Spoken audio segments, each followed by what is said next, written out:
The first signs were subtle trembling hands, restless eyes, and units that moved with an inhuman stamina no military training could explain. What looked like discipline and iron will was, in truth, something carefully engineered.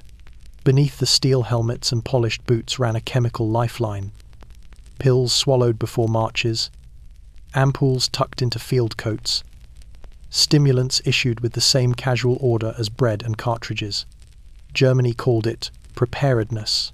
The soldiers called it necessary. History calls it something far darker.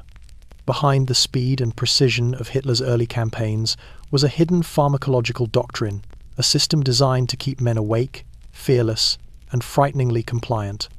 These drugs shaped decisions in command rooms, fueled the Blitz across Europe, and pushed thousands beyond the limits of their bodies until the crash came, brutal and unforgiving. This is not rumor. This is the documented machinery of chemical warfare on the inside of the German army itself. So tonight, dim the room and settle into the silence. Picture soldiers marching under cold moonlight, their hearts beating too fast, their thoughts sharpened by something they never chose. Subscribe and stay with me, tell me where you're watching from, and remember the men whose strength was borrowed from a pill bottle. This story is more than strategy. It is a portrait of bodies pushed past their breaking point, and a reminder of the hidden cost behind a war that moved too fast for anyone to understand. The story begins long before the Blitzkrieg, before the sleepless marches across Europe, before millions of white tablets were poured into the hands of young men in grey uniforms. It begins in quiet rooms lit by desk lamps, where physicians in starched coats sat with folders stamped with eagles and swastikas. These were not battlefield doctors. They were bureaucratic architects, men who believed that chemistry could shape a stronger nation. In the early years of the Reich, their work received little attention, yet it would become one of the most consequential decisions of the war. The institutional belief that a soldier's body could be engineered as efficiently as a machine. Throughout 1933 and 1934, medical boards within the regime met to examine the limits of human endurance. Germany, still scarred by the First World War and the economic collapse that followed, wanted victories that would be fast, decisive, and overwhelming. Traditional training alone, they argued, would not be enough. The next war would demand more than discipline. It would demand bodies that could fight longer, march farther, and ignore the natural boundaries of sleep, hunger, and pain. The question they asked was simple. Could chemistry deliver what biology could not? Within these meetings, a new idea began to take shape.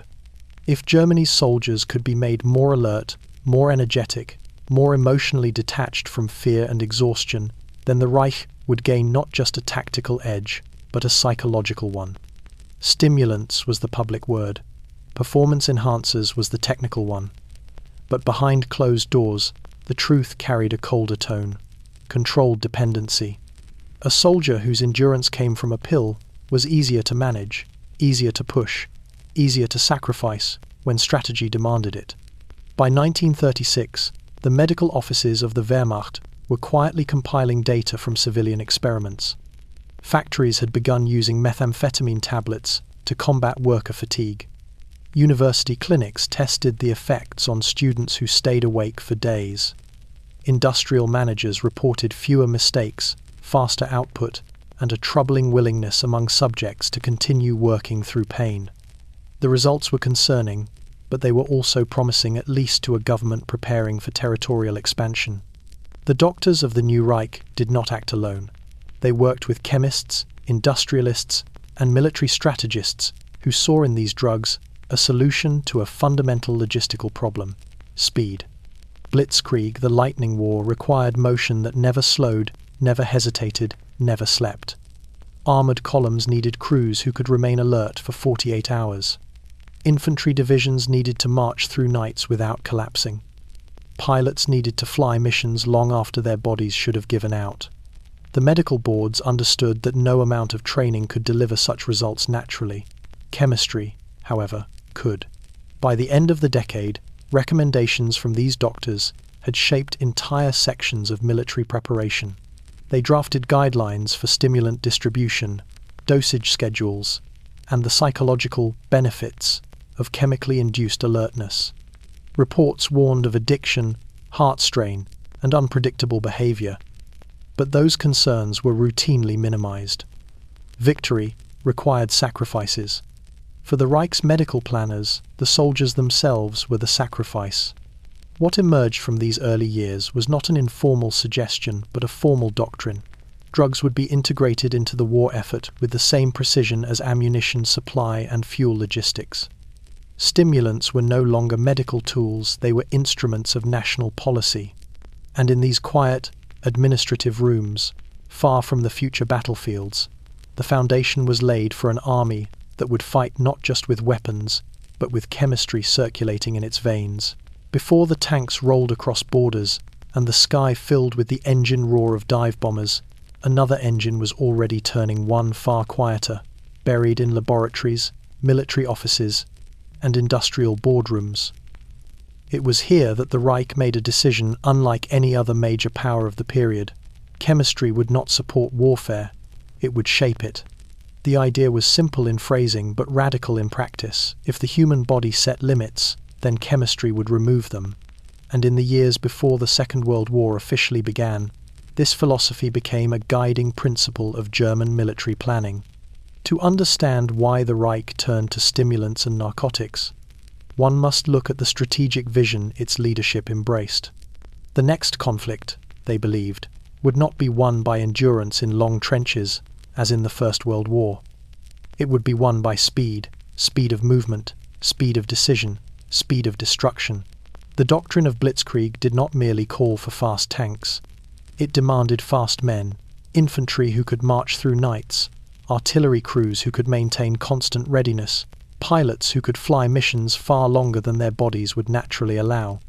Every minute saved, every hour stolen from fatigue, became part of the strategic equation. German planners understood something often overlooked. Machines could be refueled instantly, but men could not. Fatigue, hesitation, and fear were variables in every battlefield calculation.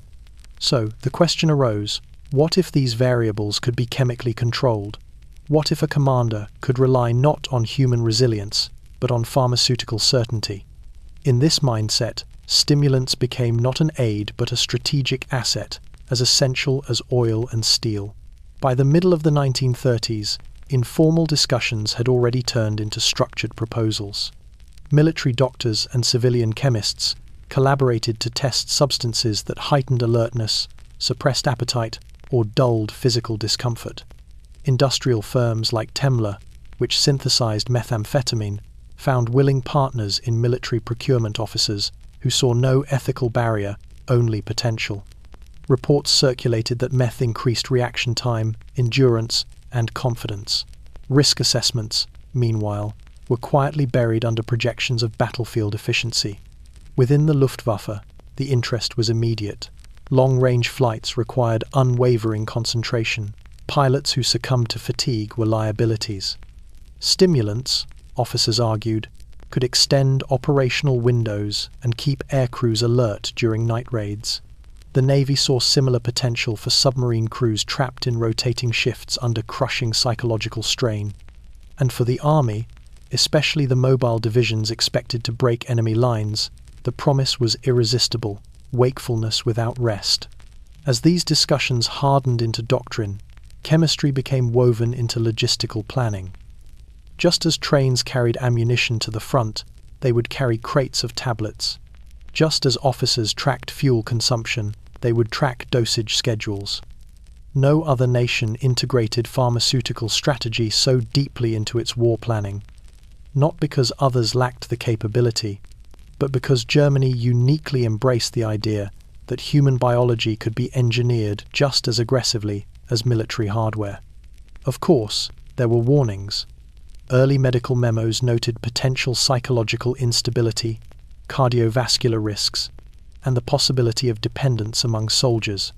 But these were framed as manageable side effects, acceptable trade-offs. In a total war, the Reich intended to win quickly.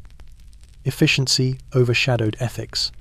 Speed overshadowed safety. Victory overshadowed the soldiers themselves. Thus, before a single shot was fired in the Second World War, the German military had already committed to a course few outside the inner circle knew existed, a strategy built not only on steel and fire, but on chemistry.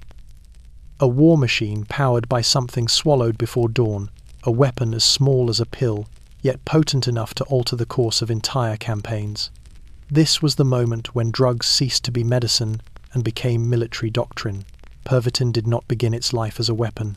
It arrived quietly on pharmacy shelves in the late 1930s, marketed as a harmless stimulant, a pill to sharpen the mind, lift the mood, and push away fatigue. Germany, still rebuilding its economy and national confidence, embraced it quickly. Students used it to study through the night. Factory workers used it to endure long shifts. Housewives took it to battle exhaustion and melancholy. No one yet understood its power, nor its danger. To most Germans, Pervitin seemed like progress in tablet form. Chemically, it was methamphetamine, but at the time, that word lacked the infamy it would acquire later. To the public, Pervitin was simply the pill that made life easier. Ads in newspapers praised its ability to keep drivers awake, elevate productivity, and soothe the mind. Boxes were sold without prescription. Even chocolate bars laced with the drug, Hildebrand's Stücke-Tabletten, were marketed as treats to boost energy. It slipped into everyday life with a precision the Reich would later weaponize. Medical officers in the Wehrmacht watched this trend closely. Reports from civilian doctors noted increased alertness, reduced appetite, and a striking sense of confidence among users. Another detail captured their interest. Individuals on Pervitin showed a diminished sense of fear and a willingness to push far beyond normal physical limits. To strategists planning a war built on speed, this was more than a pharmaceutical curiosity. It was an opportunity. By 1938, military doctors had begun their own informal trials, issuing Pervitin to small groups of soldiers during training exercises. The results were immediate. Marches that normally strained recruits passed with surprising ease. Night maneuvers became sharper, quicker, more aggressive. Commanders noted heightened morale, improved reaction time, and a kind of mechanical determination to continue, even when bodies should have collapsed. These early tests left little doubt. Pervitin could alter the human element of warfare. In 1939, with war looming, the Wehrmacht formalized its interest. A directive circulated through medical units recommending Pervitin for operations requiring extended wakefulness.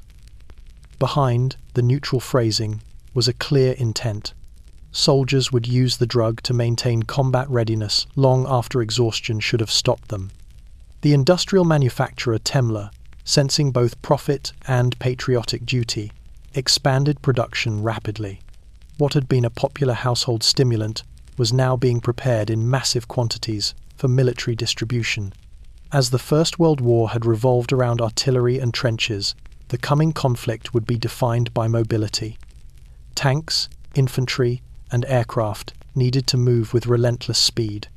Pervitin fit perfectly into this vision. It became part of the logistical network, packed in crates alongside bandages, ammunition, and rations. Soldiers were instructed to take it during long marches, night operations, and high-intensity engagements. What began as advice soon became expectation. Yet even in these early days, warnings emerged. A few medical officers noted severe crashes after the drug wore off, sudden exhaustion, irritability, and mental fog. Others observed heart palpitations and erratic behavior among users who exceeded their recommended doses. But the war planners, focused on speed and shock effect, considered these manageable risks. A drug that enabled soldiers to march for 2 days without rest held far more appeal than concern. Pervitin's rise was not simply a matter of chemistry, it was a reflection of Germany's approach to warfare. The leadership viewed the human body as another machine to be optimized, stretched, and used. In this mindset, methamphetamine became not a drug, but a tool, one that fit seamlessly into the Reich's drive for rapid, overwhelming victories. By the time the war formally began, Pervitin was no longer a civilian stimulant. It had become a silent partner in military strategy, a force moving through the veins of soldiers who would soon cross borders under its influence. And as the world would learn, this quiet and unassuming pill would play a role far larger than anyone outside Germany could have imagined. Long before soldiers carried Pervitin into the fields and forests of Europe, the Reich had already been studying its effects on an unknowing test group, the German civilian workforce. Factories, universities, and even household kitchens became quiet laboratories where methamphetamine's potential was measured not through military trials, but through the everyday rhythms of a nation preparing for war. The goal was not scientific curiosity, it was industrial efficiency. Germany needed steel, vehicles, munitions, and aircraft at rates its workforce could not naturally sustain. Chemistry, planners believed, could bridge the gap. In the factories of the Ruhr and Saxony, long shifts pushed workers past the limits of ordinary endurance. Supervisors noticed that those who used Pervitin, often purchased casually at local pharmacies, showed remarkable productivity. Assembly line errors dropped, sick days decreased, output increased. Some workers even skipped meals, their appetite suppressed by the drug, choosing instead to finish tasks ahead of quota. Managers submitted glowing reports to industrial boards, unaware or unwilling to acknowledge the toll the stimulant took once the initial surge faded. Universities provided a different kind of data. Students, particularly those in medical and engineering programs, began using Pervitin during examination periods. Long nights of study turned into marathons of wakefulness. Research notes from professors recorded an unusual combination of clarity and fatigue in these sleepless sessions, eyes hollow but thoughts fast. Academic performance spiked temporarily. This did not go unnoticed by state medical authorities, who quietly collected case studies demonstrating how Pervitin could override the basic human need for sleep. Government offices, too, experienced their own quiet experiments. As deadlines tightened and propaganda campaigns expanded, clerks and typists increasingly relied on stimulants to maintain pace. The Interior Ministry, tasked with producing mountains of paperwork for the expanding state apparatus, became one of the earliest institutional consumers of methamphetamine.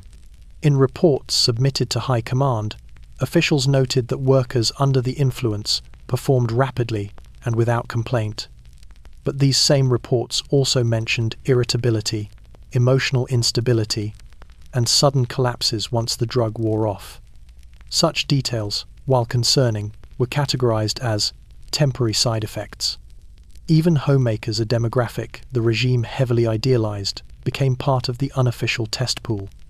Advertisements showing cheerful, energetic women promised relief from exhaustion and household stress. Pervitin was sold as the modern solution to fatigue in a nation that demanded tireless devotion from its citizens. The pill allowed mothers to endure long days of labor, ration shortages, and constant upkeep with an almost mechanical composure. Some wrote to magazines praising the miracle energy the drug provided. Others visited clinics with symptoms that doctors could not fully explain: trembling hands, sudden panic, sleeplessness, and sharp mood swings. Throughout these years, none of these groups knew they were contributing to a larger military evaluation. Civilian responses to Pervitin improved stamina, increased aggression, heightened confidence, and dangerous crashes became invaluable data points for the planners shaping Germany's coming campaigns. Each worker who stayed late, each student who studied through the night, and each housewife who forced herself through exhaustion contributed unknowingly to the Reich's understanding of what methamphetamine could do on a national scale. Internal memos circulated among military doctors by 1938 telling a clear story. Pervitin worked. It pushed bodies farther, pushed minds sharper, and pushed the nation closer to the industrial capacity required for war. Whatever consequences followed were noted but minimized. The Reich was focused on momentum, not recovery. These civilian tests formed the quiet foundation for what would become a massive military program. Before the first soldier took a tablet on the march, Germany had already mapped the drug's effects across its own population, its strengths, its hazards, and its potential to reshape human endurance. The war had not yet begun, but chemistry had already claimed its first battlefield, the German home front. By the time the first German soldiers crossed into Poland in the autumn of 1939, the country behind them was already quietly reliant on stimulants, not through official decree, nor through military planning alone, but through a cultural shift that had taken place over several years. Pervitin had seeped into everyday life with a speed few anticipated. Germany did not just manufacture methamphetamine, it normalized it, and as the war began, the line between civilian habit and military strategy grew increasingly thin. Throughout major cities, pharmacies reported unusually high demand for the little white tablets. Temmler, the company producing Pervitin, expanded operations at a pace usually reserved for armaments manufacturers. In Berlin, Hamburg, and Munich, shelves were restocked daily. Students purchased the drug to stay awake through the night. Office workers used it to meet rising government quotas. Drivers relied on it to complete long-distance deliveries. Housewives took it to counter exhaustion. Soldiers on leave brought it home to their families, believing they were offering a small comfort rather than introducing a powerful narcotic into their households. Doctors noticed the trend. Clinics saw increasing numbers of patients suffering from fatigue, irritability, and insomnia symptoms that Pervitin briefly relieved but inevitably worsened over time. Heart palpitations, sudden bouts of anxiety, and unexplained aggression were documented but rarely discussed. Physicians often prescribed more stimulants as a temporary solution, unknowingly feeding the cycle. The medical community itself was divided. Some praised Pervitin as a miracle drug, while others warned of long-term dependency that no one yet understood. The Reich, for its part, encouraged the culture of endurance. Propaganda emphasized productivity, discipline, and relentless effort. Posters showed workers pushing beyond physical limits, citizens remaining vigilant, and students dedicating themselves to national goals.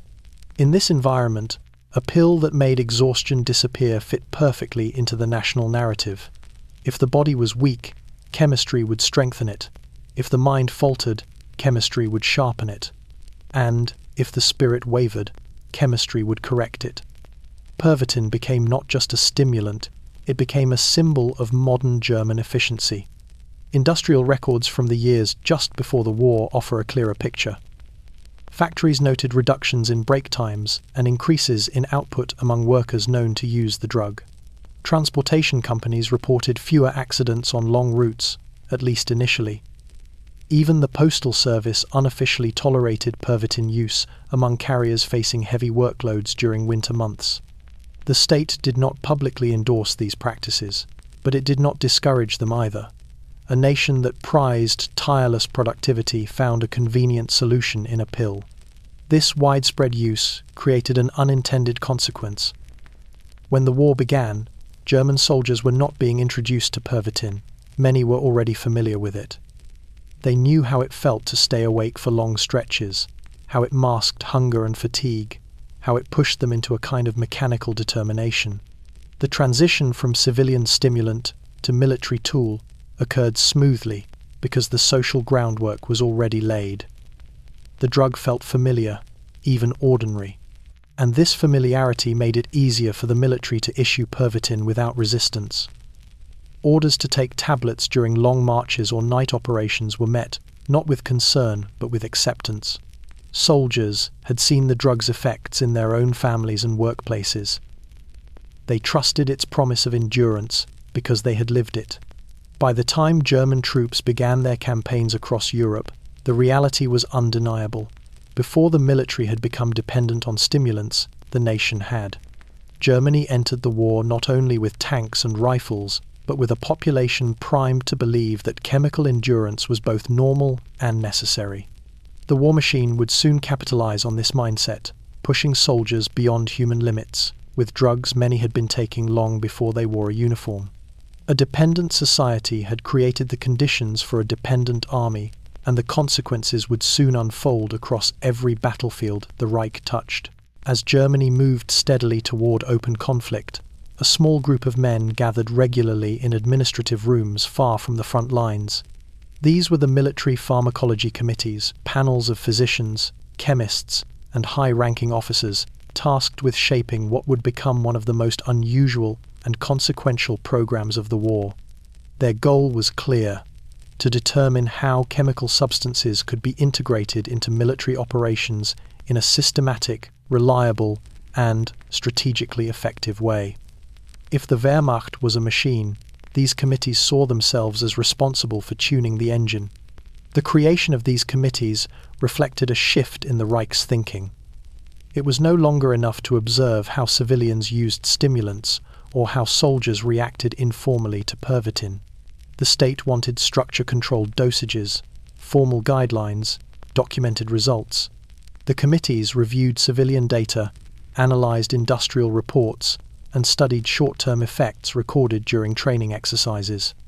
They approached methamphetamine not as a drug, but as a potential logistical asset. Every meeting asked the same essential question: how can chemistry increase a soldier's value? Their reports were clinical, almost dispassionate. Methamphetamine increased alertness. It improved reaction time. It suppressed hunger. It allowed extended wakefulness. It reduced fear. It boosted confidence. These metrics aligned seamlessly with the demands of Blitzkrieg strategy. To the military planners evaluating these findings, the advantages seemed almost too beneficial to ignore. The warnings, meanwhile, cardiovascular strain, psychological instability, dependency, were categorized as risks to be monitored. In a nation preparing for rapid, overwhelming warfare, such risks were treated as acceptable. The committees also coordinated with Germany's growing pharmaceutical industry. Temmler, having already become the primary producer of Pervitin, shared findings from mass production tests and potency evaluations. Other firms experimented with sedatives, painkillers, and cocaine derivatives to complement stimulant use. The Reich encouraged this collaboration, seeing it as part of the broader national effort. Pharmaceutical companies understood that military contracts could be lucrative, and so they provided extensive data, samples, and proposals for new formulations. The relationship between state and industry became deeply intertwined. In these meetings, dosing schedules became a priority. Soldiers were not to take stimulants haphazardly. They were to follow regimented instructions designed to maximize effectiveness. Committees drafted guidelines for infantry, tank crews, pilots, and naval personnel, each with specific recommendations tailored to their operational demands. Infantry on long marches could be instructed to take one tablet at intervals of several hours. Pilots flying night missions might be prescribed stronger doses to maintain clarity under extreme fatigue. Even submarine crews, prone to psychological strain in tight quarters, were considered candidates for chemical management. The minutes from these meetings, preserved in archives years later, reveal a clear mindset: efficiency above all. Discussions rarely focused on moral considerations. Instead, they revolved around logistics, potency, and tactical advantage. The committee members saw themselves not as manipulators of human bodies, but as contributors to national defense. Their neutrality allowed them to disconnect from the human cost. If stimulants made the Wehrmacht faster, more aggressive, and more enduring, then the science had served its purpose. By 1939, the committees had formalized a pharmacological doctrine. They recommended integrating stimulants into standard military supplies. They advised training officers to recognize signs of overexertion without discouraging use. They suggested protocols for testing new substances under battlefield conditions. Their proposals were accepted at high levels, sometimes without revision. The Reich had committed to a new kind of warfare, one fought not only with weapons and machines, but with chemicals quietly coursing through the veins of its soldiers. In the months that followed, the consequences of these decisions would unfold across Poland, France, and beyond. But at that moment, inside the quiet conference rooms where the pharmacology committees met, the program seemed like innovation, a scientific path to victory. No one there imagined how deeply these choices would shape the lives of the men who would soon carry their recommendations into the chaos of war. By the late 1930s, the German High Command had reached a single, unwavering conclusion. The next war would not be decided by slow advances or attritional battles like those that devastated Europe in the First World War. Victory, they believed, depended on shock, the ability to strike so quickly and so relentlessly that an enemy's defenses collapsed before they could react. This doctrine, later known as Blitzkrieg, required far more than tanks and aircraft. It required men who could move without pause, think without fatigue, and fight without fear. And for planners in Berlin, this meant one thing: chemistry would be a silent partner in every campaign. Strategists studied the lessons of the First World War obsessively. They saw where armies had stalled, where fatigue had crushed morale, where nights of artillery bombardment had drained soldiers' strength before the morning assault even began. Blitzkrieg demanded the opposite. Infantry had to keep pace with armored units racing through enemy lines. Commanders had to make rapid decisions under constant pressure. Tank crews had to operate for days inside cramped, stifling vehicles. Pilots had to fly long missions across unfamiliar terrain, often in darkness. The entire German military machine had to behave like a single, sleepless organism, always moving, always pressing forward. In this vision, stimulants were not optional. They became a strategic necessity. Precise calculations were drawn up in planning offices. How far could an infantry division march in 48 hours? How long could a tank crew remain combat effective without sleep? How many hours of continuous operation could an artillery unit sustain before coordination broke down? The answers, based solely on human endurance, were not enough. But with chemical enhancement, the numbers changed. Reports from early medical trials suggested that methamphetamine could keep soldiers awake for up to 2 days. It suppressed hunger, reduced hesitation, and created a sense of unstoppable momentum, exactly the psychological state Blitzkrieg demanded. Commanders recognized this almost immediately. Discussions in staff meetings shifted from "can our men endure" to "how much can Pervitin extend their endurance?" Logistics officers began drafting supply lists that included not only fuel, ammunition, and spare parts, but crates of stimulant tablets. Some early drafts even categorized them alongside rations, acknowledging their role in maintaining combat readiness. The idea that chemistry could sustain the offensive became fully integrated into the planning framework. Training exercises reinforced this mindset. Selected units were quietly given stimulants during extended maneuvers to test real-world endurance. Marches that previously exhausted entire battalions were completed with surprising speed. Instructors noted sharper reactions during night operations, fewer complaints of fatigue, and an eerie confidence among the men. Some officers described the behavior of these chemically assisted units as mechanical focused, determined, and disturbingly unfazed by exhaustion. These observations filtered upward, strengthening the belief that stimulants could provide the human consistency Blitzkrieg required. Yet the planners knew the risks. Internal memos acknowledged potential crashes after the drug wore off sudden exhaustion, irritability, and reduced effectiveness. But Blitzkrieg was not designed for slow, prolonged fighting. It was designed to break an enemy before these effects became critical. High Command gambled that battles would be won before soldiers collapsed. It was, in their minds, a calculated risk. As preparations for war intensified, the ideological core of Blitzkrieg, speed, aggression, and relentless pressure, fused with pharmacological ambition. Stimulants were never formally announced or celebrated, but they became embedded in the structure of planning itself. The strategy assumed sleeplessness. It assumed fearlessness. It assumed a level of sustained effort impossible without chemical support. And so, as the German military prepared to unleash Blitzkrieg on Europe, it did so with an unspoken truth. The campaign depended not only on tanks and tactics, but on the pills that would keep entire divisions awake long after the human body should have given in. This was the final layer of preparation, the one no map or order of battle ever recorded, yet one that shaped the very speed and ferocity that would define the early years of the war. When Germany moved toward war, its generals did not only track ammunition, fuel, and spare parts, Behind the familiar logistics of a modern army was another supply line, quieter, smaller in volume, but essential to the functioning of the Blitzkrieg machine. These were the stockpiles of stimulants, sedatives, and painkillers that would circulate through the Wehrmacht with the same methodical precision as rifles and rations. To make chemistry a battlefield asset, the Reich had to ensure something fundamental. The drugs had to arrive where the soldiers were, exactly when they were needed. Logistical officers approached this problem with the same disciplined structure they applied to everything else.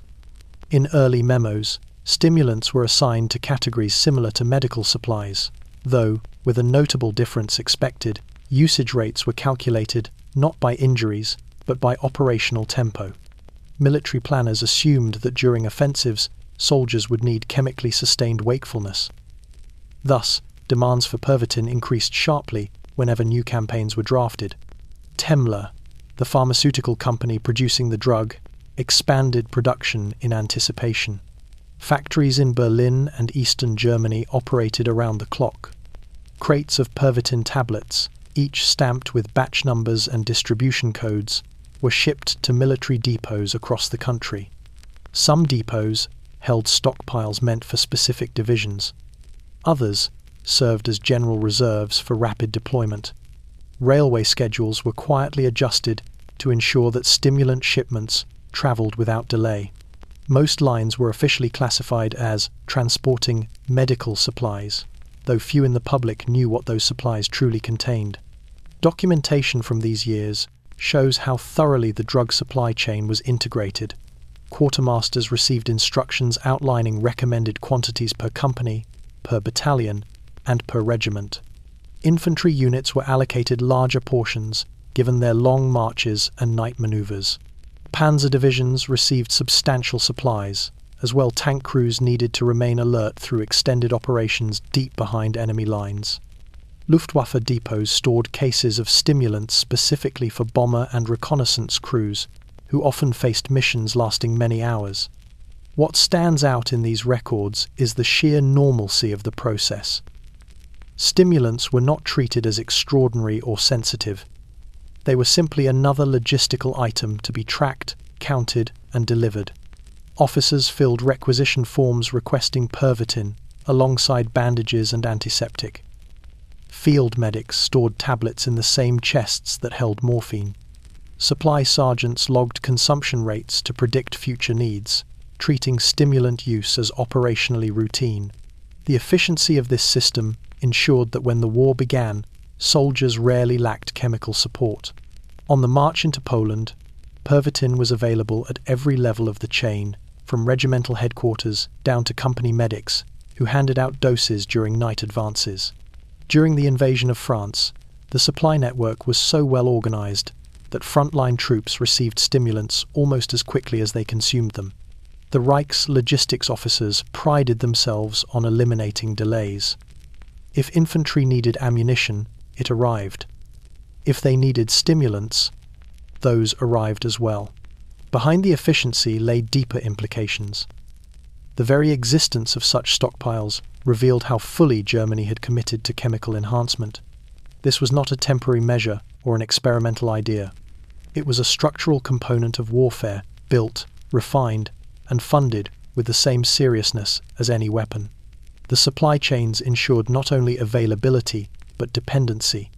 Once the military relied on stimulants to sustain high-tempo operations, withdrawing them became impossible without undermining combat effectiveness. Internal discussions acknowledged this reality. Some officers warned that reliance on stimulants could create problems later in the war. They worried about long-term health effects and unpredictable behavior. But these concerns were overshadowed by the immediate demands of Blitzkrieg. Success required movement, and movement required wakefulness. The stockpiles ensured both. By the time the Wehrmacht launched its major offensives, Germany had already built an unprecedented pharmaceutical infrastructure, one designed to keep hundreds of thousands of soldiers chemically primed for rapid, unbroken action.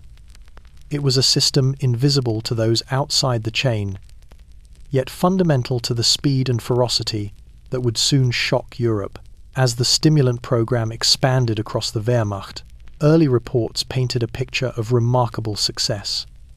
Infantry units marched farther than expected.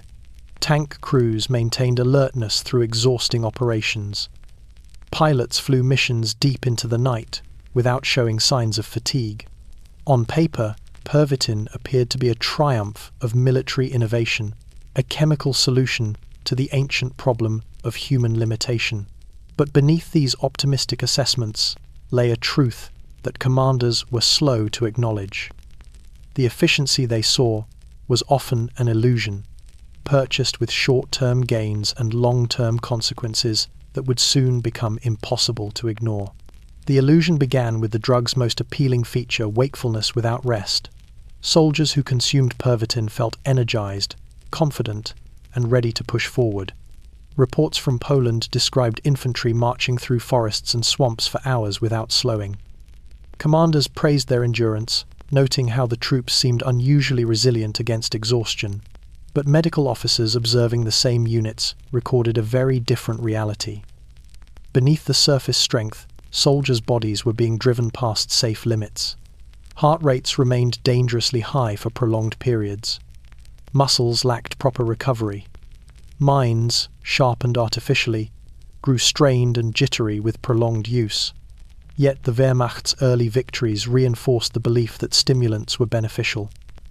The pace of the invasion of France was so rapid that many officers attributed part of its success to the chemical advantage.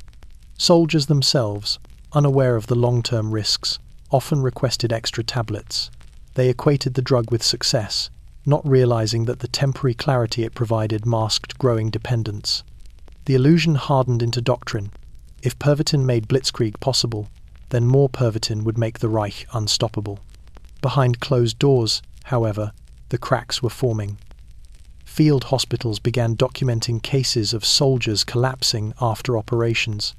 Men who had remained awake for up to 48 hours suddenly experienced extreme fatigue, disorientation, and emotional instability. Some became irritable or aggressive without provocation. Others suffered hallucinations after prolonged sleeplessness. These symptoms were recorded but rarely communicated up the chain of command. High command wanted results, not complications, and many medical officers felt pressure to minimize reports that contradicted the prevailing narrative of progress. The illusion also shaped command decisions. Officers accustomed to the artificially sustained stamina of stimulant-driven units began to expect the impossible. Timetables were shortened, marches were extended. Night operations became routine. Commanders planned as though human exhaustion had been removed from the equation entirely. But the men carrying out these orders were still human, even if chemistry temporarily disguised that fact. When the stimulant wore off, the crash hit like a physical blow. Entire squads slowed to a crawl, unable to continue. Some fell asleep standing up. Others broke down emotionally. The illusion of efficiency dissolved rapidly, but only after the momentum it had created had already carried units deep into hostile territory. Compounding this problem was the Reich's belief in its own propaganda. Germany presented itself as a nation of discipline, strength, and unshakable resolve. A reliance on stimulants contradicted this image, so the extent of the program was never publicly acknowledged. Without open discussion, even within military circles, there was little room for debate or caution. Each successful campaign reinforced the illusion. Each victory made it harder for skeptics to question the program's sustainability. The military had convinced itself that the drug was simply another tool, as reliable as fuel or ammunition, and overlooked the human cost. By 1940, the illusion of efficiency was no longer simply a perception. It had become a structural weakness waiting to be exposed. The stimulant-fueled pace of operations created expectations the soldiers' bodies could not meet indefinitely. As the war expanded and the fronts lengthened, the illusion that chemistry could compensate for exhaustion would collide with reality. Germany had built its early triumphs on a fragile foundation, one that depended on pills that could only delay, not eliminate, the limits of human endurance, and soon the illusion would break. The final step in transforming stimulants from a medical curiosity into a structural component of warfare came not from doctors, chemists, or field officers, but from the highest levels of the German command. By the time the Wehrmacht began its major campaigns, orders regarding Pervitin were no longer suggestions filtered through medical channels. They were directives issued by generals, approved by ministries, and embedded into operational planning. The use of stimulants had become official military policy, and its consequences would echo across every battlefield Germany touched. Internal documents from 1939 and 1940 reveal the tone of these directives. They were concise, authoritative, and practical, focusing on efficiency, not ethics. One memo described Pervitin as valuable for operations requiring extended wakefulness, another as highly recommended during forced marches. The language avoided mentioning addiction, psychological strain, or the risks observed by frontline medics. Instead, the emphasis was always on operational advantage. The drug was framed not as a crutch, but as an asset. These orders were not limited to the lower ranks. Commanders were instructed to consider stimulants when planning night raids, rapid advances, and high-intensity maneuvers. Battalion leaders were briefed on dosing schedules. Company medics were told to distribute tablets under specific conditions. Even junior officers received guidance on how to recognize when their men needed supplementation to maintain battlefield performance. The expectation was unmistakable. Stimulants were to be used when needed, without hesitation. For many soldiers, these orders carried the weight of obligation. If high command endorsed the drug, refusing it seemed equivalent to refusing to fight. Pervitin became intertwined with duty itself. Men swallowed the tablets not because they wanted to, but because the structure around them demanded it. The Wehrmacht's culture of obedience ensured compliance. In a military system where questioning orders was unthinkable, taking stimulants became as routine as cleaning a rifle or tightening bootlaces. Some officers, particularly those with medical backgrounds, expressed concerns privately. They reported agitation, insomnia, and aggressive behavior among troops who used the drug repeatedly. They noted that men who had taken Pervitin during operations often crashed afterward with alarming rapidity, unable to stay awake, trembling, or emotionally volatile.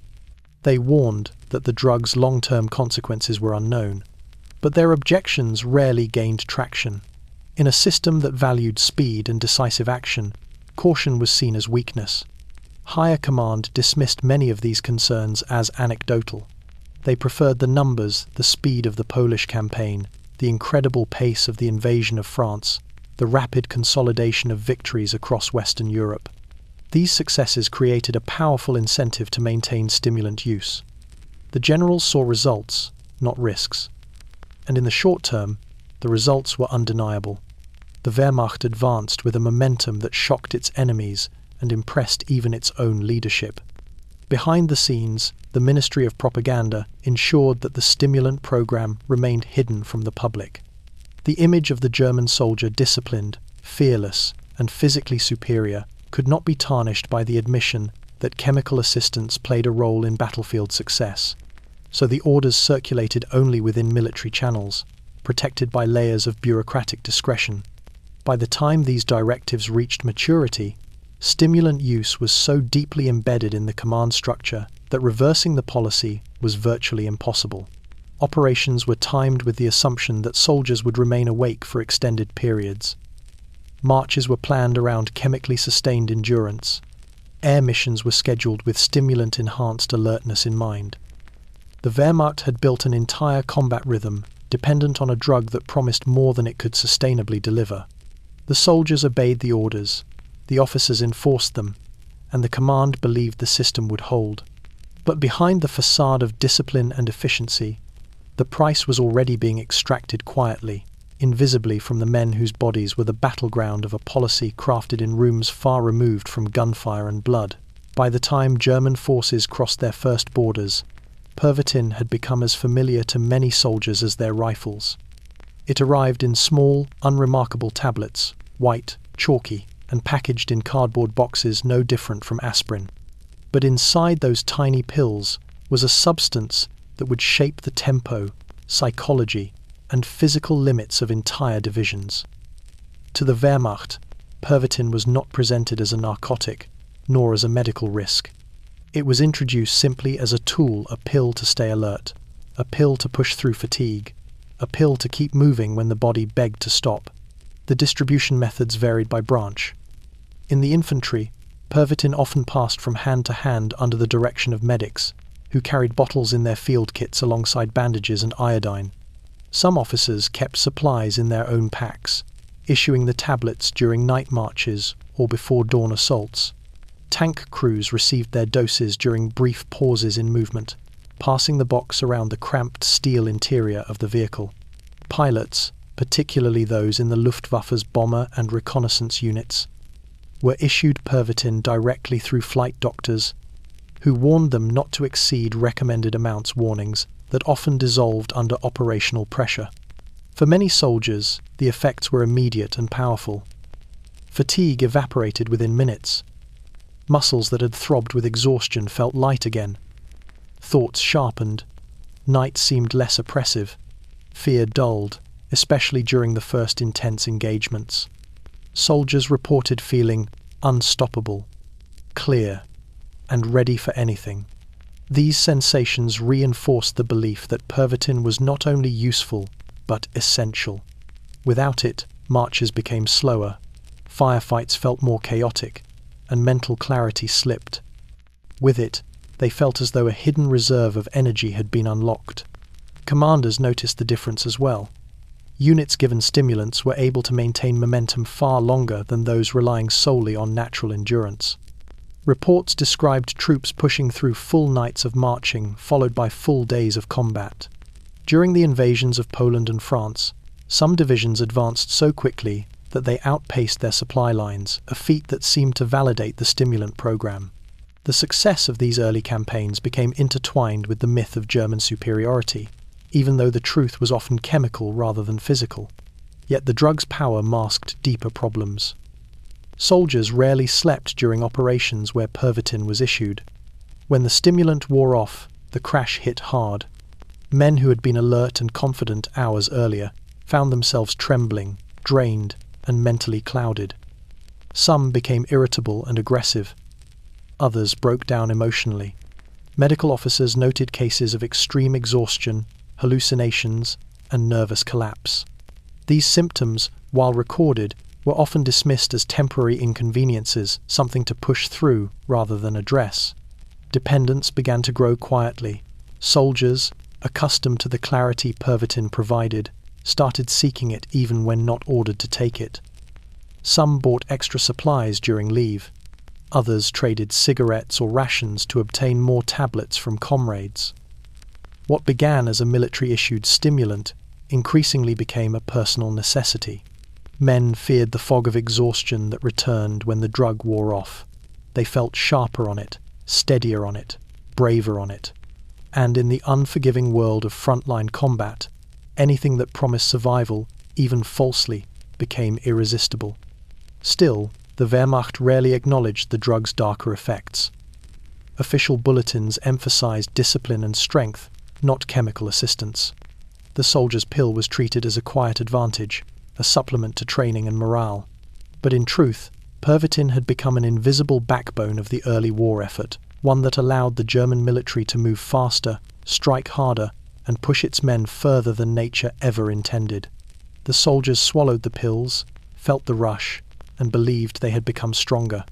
But behind every moment of sharpened clarity was a body running on borrowed time, a loan that would soon demand repayment in ways no stimulant could prevent. If stimulants like Pervitin and cocaine kept soldiers awake, alert, and aggressively focused, another category of drugs served the opposite function, calming the mind, slowing the pulse, and suppressing the psychological strain of warfare.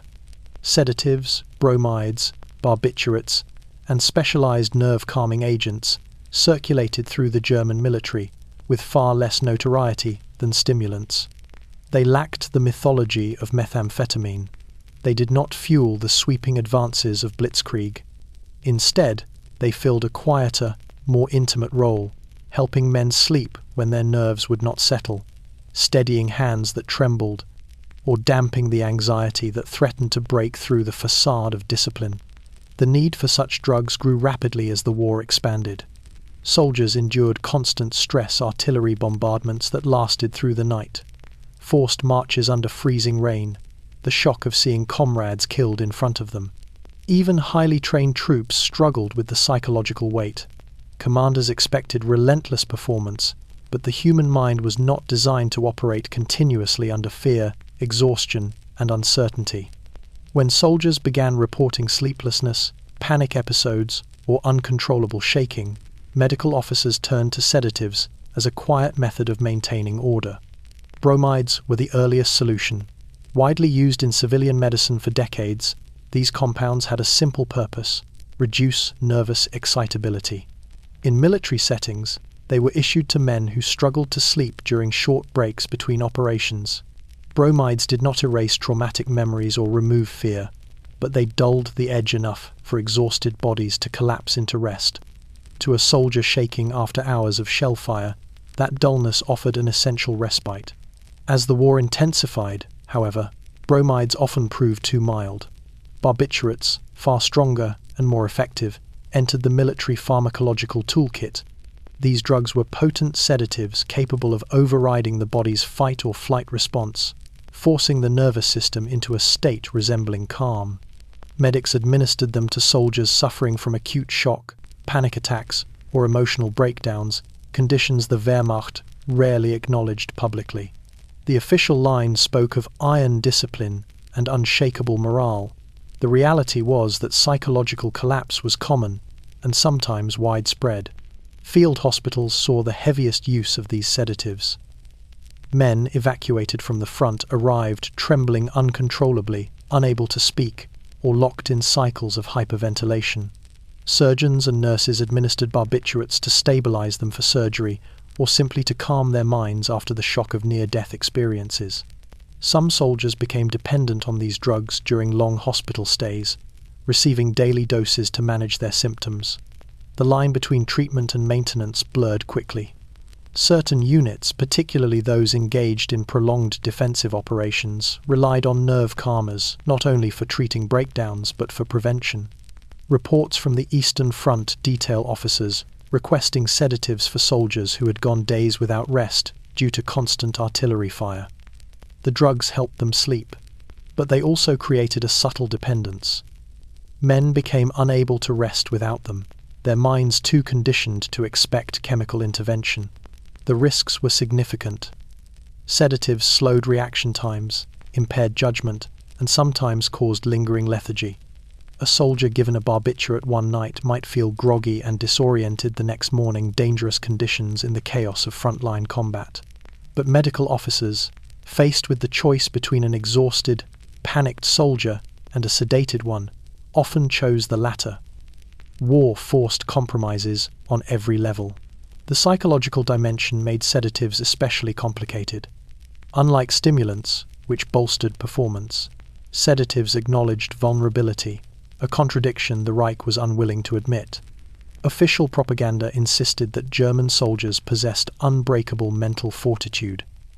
The quiet circulation of nerve-calming pills told a different story. Behind the discipline and steel helmets were men grappling with the same fear, trauma, and emotional fatigue that plagued every army. As the war dragged on, sedatives became a silent fixture of the medical system. They did not shape battles directly or contribute to rapid offensives, but they sustained the individuals trapped within the relentless machinery of war, men who needed sleep, needed calm, or simply needed a brief escape from the stress that threatened to crush them. In the shadows of stronger and more glamorous drugs, these nerve calmers played their own role in the German war effort, not by fueling aggression, but by holding together the fraying edges of minds pushed beyond the breaking point. Among all branches of the German military, none embraced chemical assistance as quickly or as quietly as the Luftwaffe. Aviation demanded a type of endurance that no amount of training could fully prepare for. Hour-long climbs into freezing altitudes, missions conducted in total darkness, constant vibration, oxygen scarcity, and the psychological strain of navigating hostile skies, where a single mistake meant death.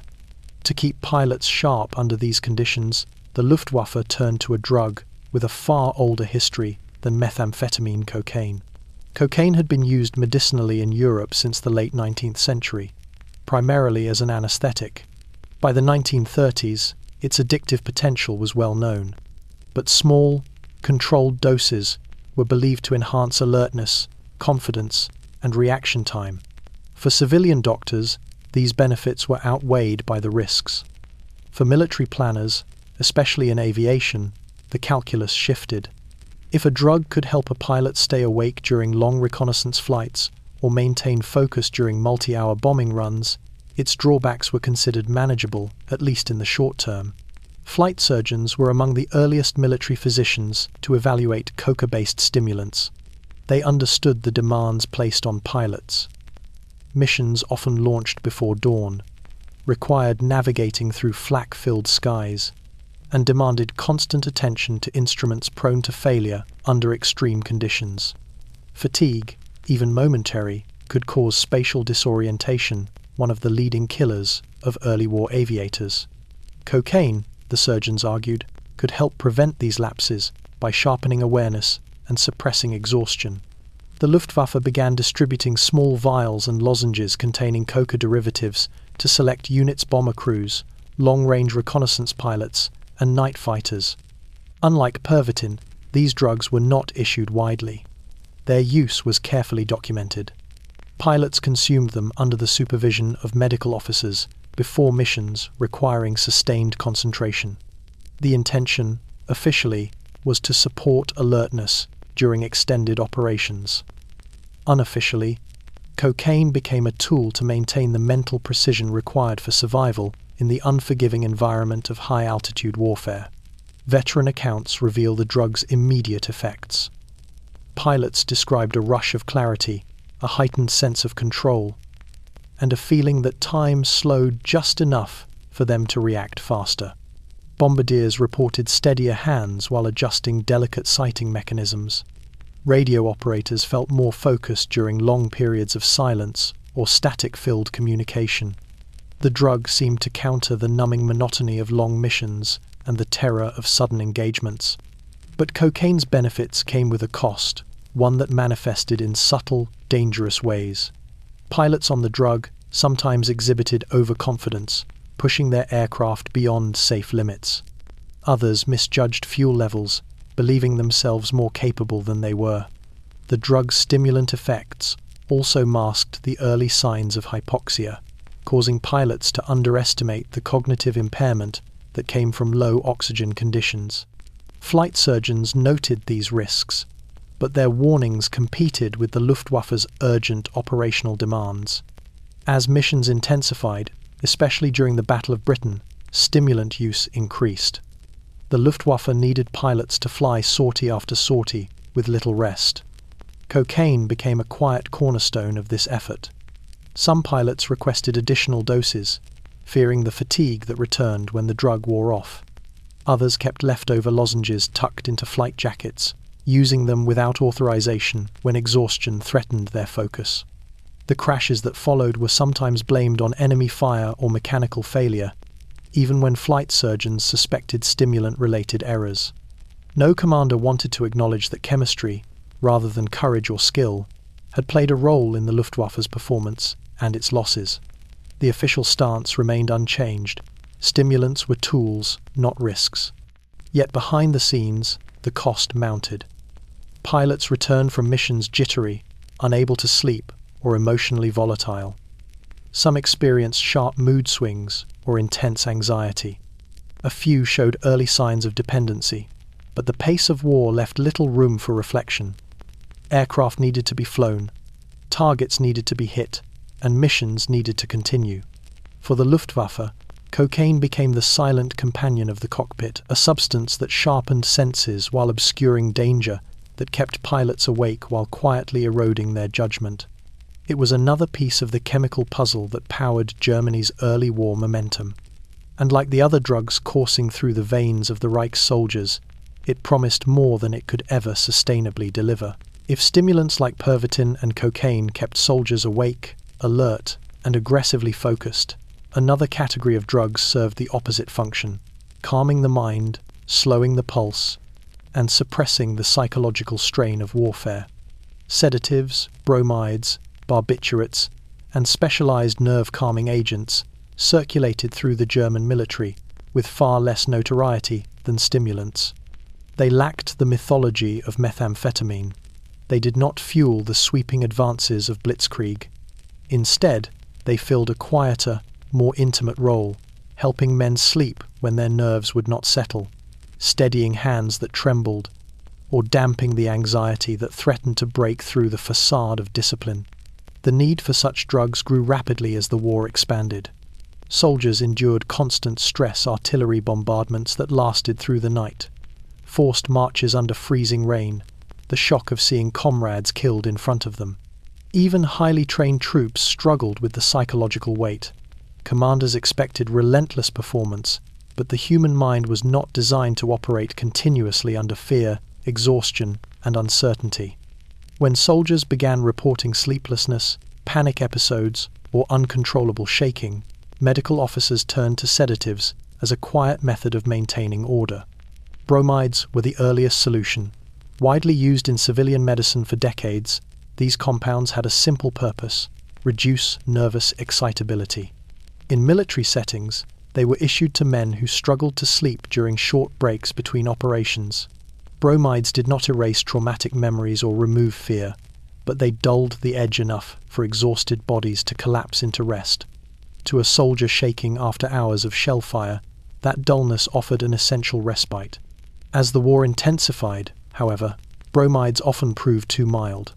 Barbiturates, far stronger and more effective, entered the military pharmacological toolkit. These drugs were potent sedatives capable of overriding the body's fight or flight response, forcing the nervous system into a state resembling calm. Medics administered them to soldiers suffering from acute shock, panic attacks, or emotional breakdowns, conditions the Wehrmacht rarely acknowledged publicly. The official line spoke of iron discipline and unshakable morale. The reality was that psychological collapse was common and sometimes widespread. Field hospitals saw the heaviest use of these sedatives. Men evacuated from the front arrived trembling uncontrollably, unable to speak, or locked in cycles of hyperventilation. Surgeons and nurses administered barbiturates to stabilize them for surgery or simply to calm their minds after the shock of near-death experiences. Some soldiers became dependent on these drugs during long hospital stays, receiving daily doses to manage their symptoms. The line between treatment and maintenance blurred quickly. Certain units, particularly those engaged in prolonged defensive operations, relied on nerve calmers not only for treating breakdowns but for prevention. Reports from the Eastern Front detail officers requesting sedatives for soldiers who had gone days without rest due to constant artillery fire. The drugs helped them sleep, but they also created a subtle dependence. Men became unable to rest without them, their minds too conditioned to expect chemical intervention. The risks were significant. Sedatives slowed reaction times, impaired judgment, and sometimes caused lingering lethargy. A soldier given a barbiturate one night might feel groggy and disoriented the next morning, dangerous conditions in the chaos of frontline combat.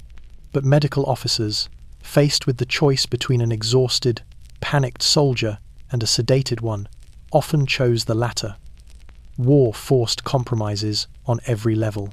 The psychological dimension made sedatives especially complicated. Unlike stimulants, which bolstered performance, sedatives acknowledged vulnerability, a contradiction the Reich was unwilling to admit. Official propaganda insisted that German soldiers possessed unbreakable mental fortitude. The quiet circulation of nerve-calming pills told a different story. Behind the discipline and steel helmets were men grappling with the same fear, trauma, and emotional fatigue that plagued every army. As the war dragged on, sedatives became a silent fixture of the medical system. They did not shape battles directly or contribute to rapid offensives, but they sustained the individuals trapped within the relentless machinery of war, men who needed sleep, needed calm, or simply needed a brief escape from the stress that threatened to crush them. In the shadows of stronger and more glamorous drugs, these nerve calmers played their own role in the German war effort, not by fueling aggression, but by holding together the fraying edges of minds pushed beyond the breaking point. Among the many quiet innovations that shaped the German war effort, few were as deceptively simple or as revealing as the so-called tank chocolate. Officially marketed as Flieger Schokolade, Flyer's chocolate, or Panzer Schokolade, Panzer chocolate, these were ordinary-looking chocolate bars laced with methamphetamine. To the casual observer, they appeared no different from the sweet rations soldiers carried for energy or morale. But inside each bar was a stimulant dose designed to keep tank crews, pilots, and elite infantry awake, alert, and capable of operating through exhaustion that would have crippled any unaided human being. The idea emerged from a logistical problem. Issuing pills was effective, but often inconvenient under battlefield conditions. Tank crews, for example, worked in cramped steel interiors where every action had to be quick and deliberate. Taking tablets during combat or during short pauses risked contamination, confusion, or accidental overdose. A food-based stimulant solved the issue neatly. Soldiers could consume it as part of their ration. The drug's effects would follow without the need for medical supervision. The chocolate masked the bitter taste of methamphetamine and delivered the dose slowly enough to avoid the harsh spike that tablets sometimes produced. By 1940, stimulant-infused rations were being quietly distributed to select units. Armored divisions received them during long operational pushes, especially when rapid breakthroughs demanded uninterrupted movement.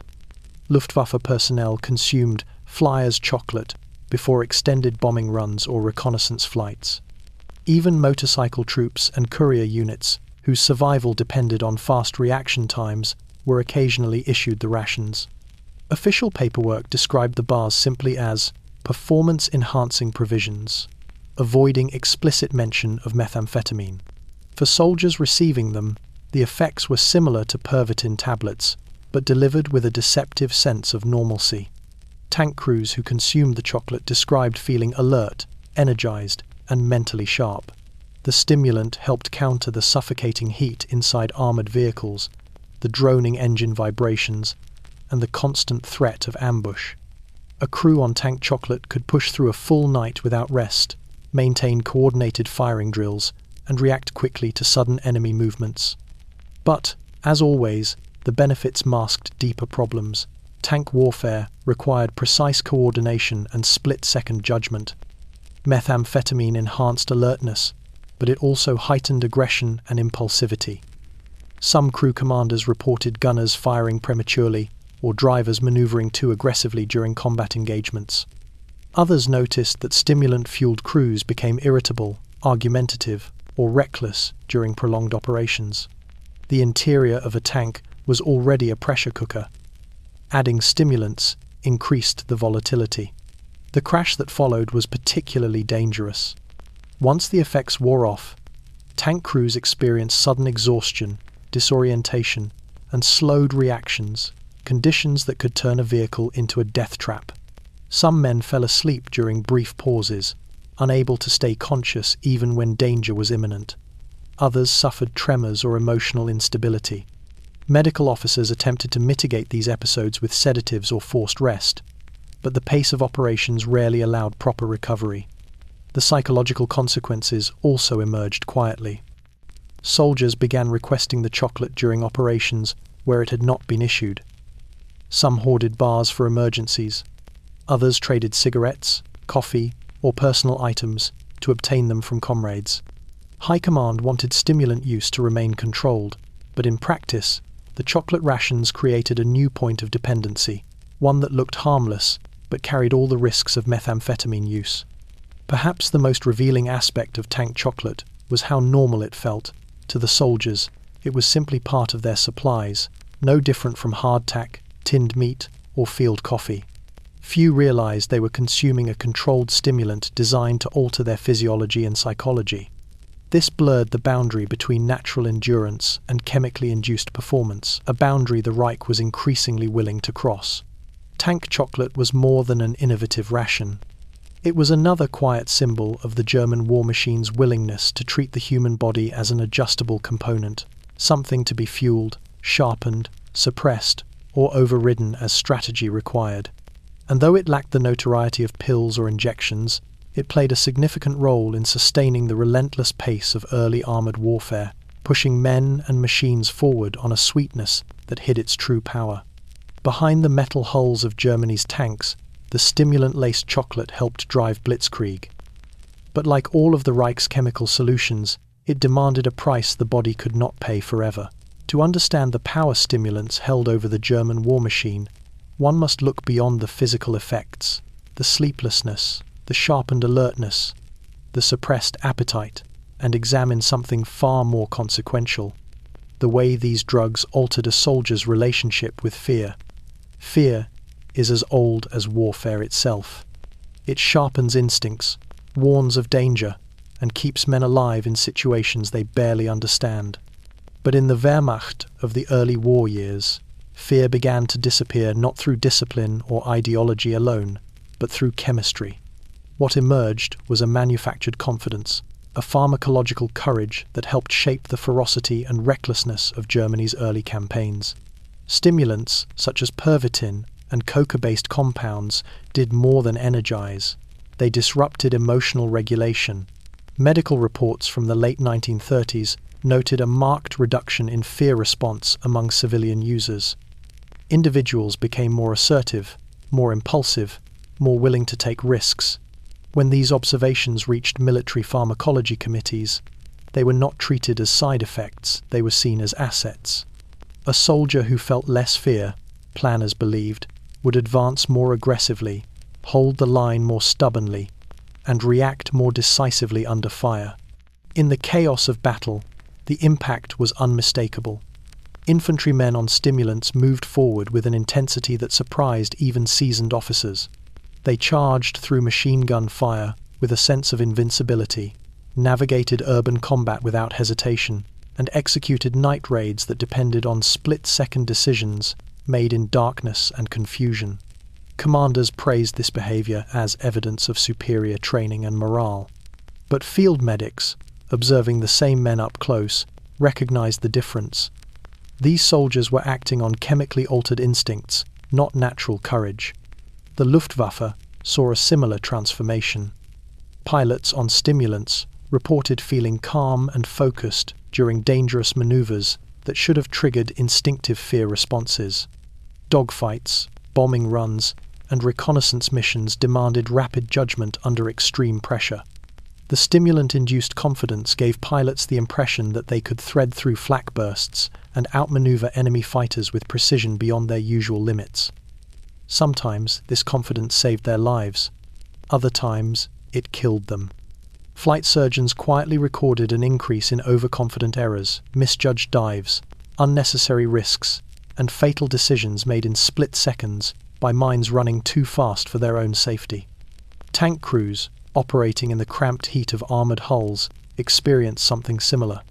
Stimulants helped them ignore claustrophobia, disregard danger, and maintain a relentless offensive mindset.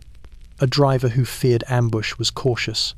A driver on stimulants pressed forward aggressively. A gunner who felt nerves tremble during incoming fire might hesitate. A gunner on Pervitin reacted without pause. The drug-induced suppression of fear created a temporary illusion of control, the belief that danger itself had weakened. Yet fearlessness came with a hidden cost. Fear is not merely an obstacle in combat, it is a survival mechanism. It encourages caution, promotes strategic withdrawal, and helps soldiers recognize when a situation is collapsing. But stimulant-fueled troops often misread danger. They underestimated enemy strength, advanced into traps, or held positions long after retreat was tactically necessary. Officers reported cases of units pressing forward despite orders to halt, driven by a chemical confidence that overrode discipline. When the effects wore off, the consequences arrived swiftly. The same soldiers who had felt invincible only hours earlier became flooded with delayed fear, sometimes overwhelming, sometimes paralyzing. Some experienced tremors, panic, or emotional breakdowns. Others, ashamed of their sudden vulnerability, sought more stimulants to chase the artificial courage they had lost. The cycle fed itself. What High Command interpreted as superior morale was, in truth, a pharmacological distortion, one that shaped the psychological landscape of early German warfare. The Reich celebrated the image of fearless soldiers, but behind the propaganda stood thousands of men whose fearlessness was less a product of ideology and more a product of chemistry. The pharmacology of fearlessness helped build the momentum of Blitzkrieg. It made soldiers bold, aggressive, and relentless, but it also made them reckless, unstable, and dependent. And as the war grew longer and more brutal, the illusion of fearlessness would crumble, exposing the fragile, exhausted men beneath. Men who had been asked to carry courage that no drug could sustain forever. As the German military deepened its reliance on stimulants and narcotics, the effects on soldiers' bodies became increasingly difficult to ignore. What began as short-term enhancements soon revealed themselves as profound physiological burdens. Every tablet swallowed, every chocolate ration consumed, every injection administered exerted a hidden pressure, a pressure that built inside bone, muscle, and nerve until the body began to fray under the strain. Behind the speed of Blitzkrieg, behind the confidence and sleepless momentum, German soldiers were paying a price measured not in tactics or strategy, but in heartbeats, exhaustion, and quiet physical collapse. The most immediate burden was cardiovascular. Stimulants, such as Pervitin and cocaine, pushed the heart into a rapid, prolonged state of overdrive.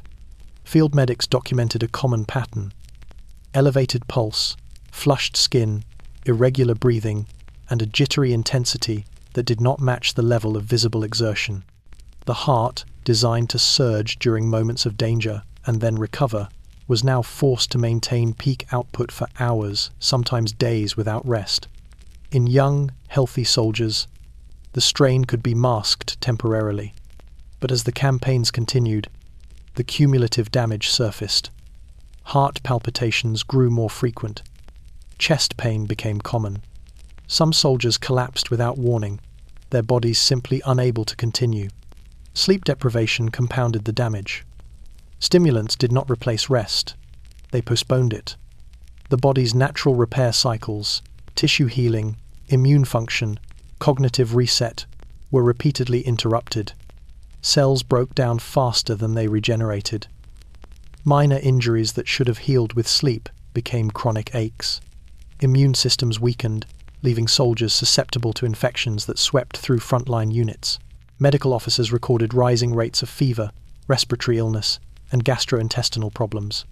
Exhaustion sat beneath the skin like a dormant sickness, waiting for the stimulant's effects to fade before overwhelming its host.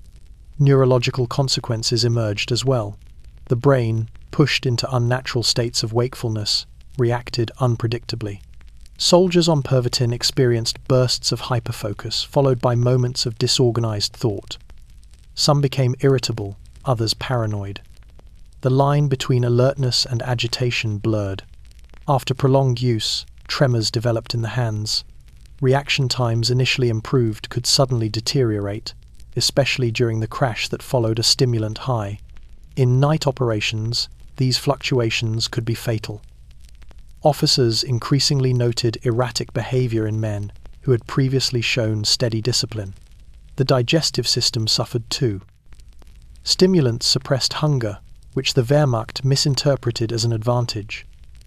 In reality, soldiers were marching and fighting on empty stomachs. Without adequate calories, muscles weakened and fatigue deepened. Some soldiers lost weight rapidly. Others developed stomach ulcers aggravated by stress and malnutrition. Field kitchens tried to compensate with high-fat, high-calorie meals, but men too wired to eat often ignored the rations. The prolonged use of sedatives created its own complications. Barbiturates and bromides depressed the central nervous system, slowing reaction times and reducing situational awareness. A soldier given sedatives to manage panic or insomnia often woke groggy and disoriented, dangerous conditions in a combat zone. Over time, sedative use led to dependency. Men needed increasing doses to sleep, or to steady their nerves. The mixture of stimulants and sedatives, sometimes taken only hours apart, left the body caught between extremes, unable to regulate itself naturally. Even the skin offered clues to the chemical strain. Medics noticed pallor, dryness, and the early signs of circulatory stress. Cuts and abrasions healed slowly. The smallest infections spread quickly. Soldiers accustomed to feeling invincible under stimulants were often blindsided by how rapidly their bodies began to deteriorate. Perhaps the most telling indicator came from the eyes. Observers reported that soldiers on stimulants had pupils widened by artificial alertness, eyes that seemed too sharp, too bright, too restless. After the drugs wore off, the same eyes looked hollow, unfocused, or glassy with exhaustion. Through it all, the Wehrmacht pressed forward. The visible toll on soldiers' bodies was noted but rarely addressed. German strategy depended on momentum, and momentum depended on chemistry. High Command believed that stimulants could force the body to obey the demands of war indefinitely. But biology has limits, and Germany's chemically sustained soldiers were approaching them far faster than anyone in Berlin was willing to admit. As the war dragged into harsher climates and longer fronts, the body under chemical stress would become the silent fault line beneath Germany's early victories, a fault line destined to fracture in the years ahead, as stimulants and narcotics became woven into the daily rhythm of the Wehrmacht. A new and quietly devastating reality began to surface behind the camouflage nets, field tents, and ruined farmhouses that served as temporary bases: addiction. Not the dramatic form understood today, but a slow, creeping dependency that took hold of soldiers long before they or their officers recognized it. In the early war years, Pervitin, Eucadal, cocaine lozenges, and sedatives were treated as tools aids to keep men awake, steady, or numb. But tools, when used repeatedly under extreme conditions, had a way of becoming necessities, and among the exhausted, overstretched German ranks, necessity quickly turned into dependence. The signs appeared first in subtle forms. Soldiers who had taken Pervitin during night marches began asking medics for tablets on evenings when no operations were planned. They claimed fatigue, fogginess, or headache symptoms that, in truth, reflected the early withdrawal of a body accustomed to artificial alertness. Officers largely ignored these requests, assuming they were harmless or motivated by eagerness to perform. In some units, stimulants were informally traded like cigarettes, a pill for extra rations, a tablet for a favor. The lines of authority blurred in the shadows of forest encampments and trench dugouts. Medical officers soon noticed patterns difficult to dismiss. Soldiers reported sleeplessness, even when exhausted. Others complained of intense irritability or sudden emotional collapse during rest periods. Some shook uncontrollably during quiet moments, only to regain composure after securing more stimulants. Reports from Poland, France, and later the Eastern Front described men whose moods swung wildly aggressive, one moment hollow and withdrawn the next. But the connection to stimulants was rarely acknowledged officially. The pace of Blitzkrieg demanded constant motion, not introspection. The dependency spread beyond stimulants. Eucadal, meant for severe pain, began appearing in the pockets of soldiers with minor injuries. Men hoarded leftover painkillers from medical stations, using them to escape fear, insomnia, or the psychological shock of combat. Others sought barbiturates to bring themselves down after long stimulant-driven operations, creating a dangerous chemical cycle. Force the body awake, then force it to sleep. The mixture taxed every internal system and deepened reliance on external substances. Few soldiers recognized the pattern forming within them. As the front stretched further east and the climate grew harsher, addiction intensified. Exhaustion reached levels no drug could fully mask. Soldiers who had relied on stimulants for weeks or months found their bodies refusing to respond without them. Men accustomed to artificial confidence felt an unbearable vulnerability when sober. Those who had used Eucadal to mute pain struggled to tolerate even mild discomfort. The very drugs meant to enable endurance now defined it. Soldiers could not imagine functioning without them. Command structures quietly adapted. Some officers looked the other way when men sought additional doses, believing that a chemically sustained soldier was better than a broken one. Others preserved their personal supply for use as bargaining tools, a way to motivate men who were too exhausted or traumatized to continue. In rare cases, entire small units became chemically dependent, moving through operations with a collective rhythm shaped by stimulants and sedatives rather than rest or discipline. Behind the front lines, the effects were unmistakable. Soldiers during brief rotations to rear areas appeared gaunt, restless, or emotionally volatile. Military police reported fights erupting without clear cause.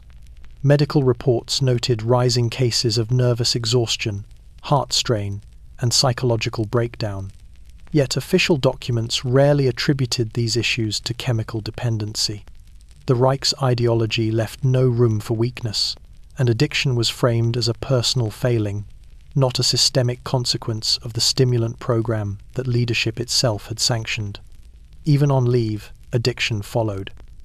Soldiers returned home with restless eyes and trembling hands, unable to sleep in quiet civilian bedrooms. Some sought out stimulants in pharmacies or through black market channels in occupied territories. Families observed the change, but dared not ask questions. The war demanded silence, obedience, and sacrifice, and addiction hid in the spaces between. By this stage of the conflict, the German military had created a force that moved, fought, and endured on chemistry. But the same chemistry that fueled its early triumphs was quietly corroding the men who relied on it. Addiction was not written into the strategy memos, but it spread through the ranks like an unseen tide. And, as the war dragged on, the cost of that dependency, mental, physical, and moral, would grow heavier than any weapon the soldiers carried. In every war, there are battles that never make it into official reports, struggles waged not with rifles or artillery, but with conflicting responsibilities and impossible decisions. For the medical officers of the Wehrmacht, this hidden battleground emerged early and grew steadily harsher as the war expanded. They were tasked with protecting the health of the soldiers, yet were simultaneously expected to uphold a system that pushed those same soldiers beyond human limits. Stimulants and narcotics, issued as tools of efficiency, forced military doctors into a position of constant moral compromise. And in the quiet corners of field stations, makeshift tents, and commandeered barns, these men faced pressures that multiplied with every new campaign. On paper, the role of a military doctor was clear. They examined soldiers, tracked medical readiness, treated wounds, and recommended rest when necessary. But reality deviated almost immediately. From the earliest days of the Polish campaign, medical officers were instructed to prioritize operational continuity over individual well-being. Men who should have been pulled from the line for exhaustion or psychological collapse were instead given stimulants to keep moving. Those in severe pain were administered Eucodal, not as a bridge to proper treatment, but as a means to continue fighting. Temporary relief, the report said, though everyone understood what temporary meant in a war defined by relentless momentum. The strain intensified as stimulant use increased. Doctors watched soldiers cycle between artificial highs and devastating crashes, their bodies and minds swinging violently between extremes. Some medics attempted to limit doses, recognizing the signs of growing dependency. Trembling hands, erratic behavior, sleeplessness that no sedative could fully resolve. But these doctors often found themselves overridden by commanding officers demanding results. The order was usually phrased in practical terms: "We need them ready by nightfall. The advance cannot slow. Give them what they require." But the meaning was unmistakable. Chemistry must fill the gaps where human endurance failed. Medical reports from the period show a growing disconnect between what doctors observed and what they were allowed to record. Cases of stimulant-induced psychosis were reframed as battle stress. Collapses from exhaustion were listed as temporary fatigue. Cardiac irregularities in 20-year-old soldiers were described as episodes of strain. The language softened the reality, protecting the illusion of control, an illusion demanded by high command. which had no desire to confront the consequences of its own chemical strategy. For many medical officers, the pressure was compounded by logistical strain. Field hospitals were overwhelmed with casualties. Supplies were always short. Time was scarce.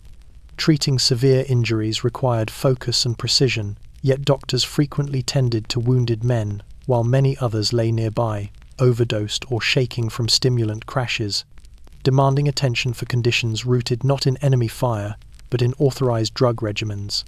In some regions, especially on the Eastern Front, doctors reported entire groups of soldiers arriving with similar symptoms: hallucinations, violent agitation, or complete physical collapse.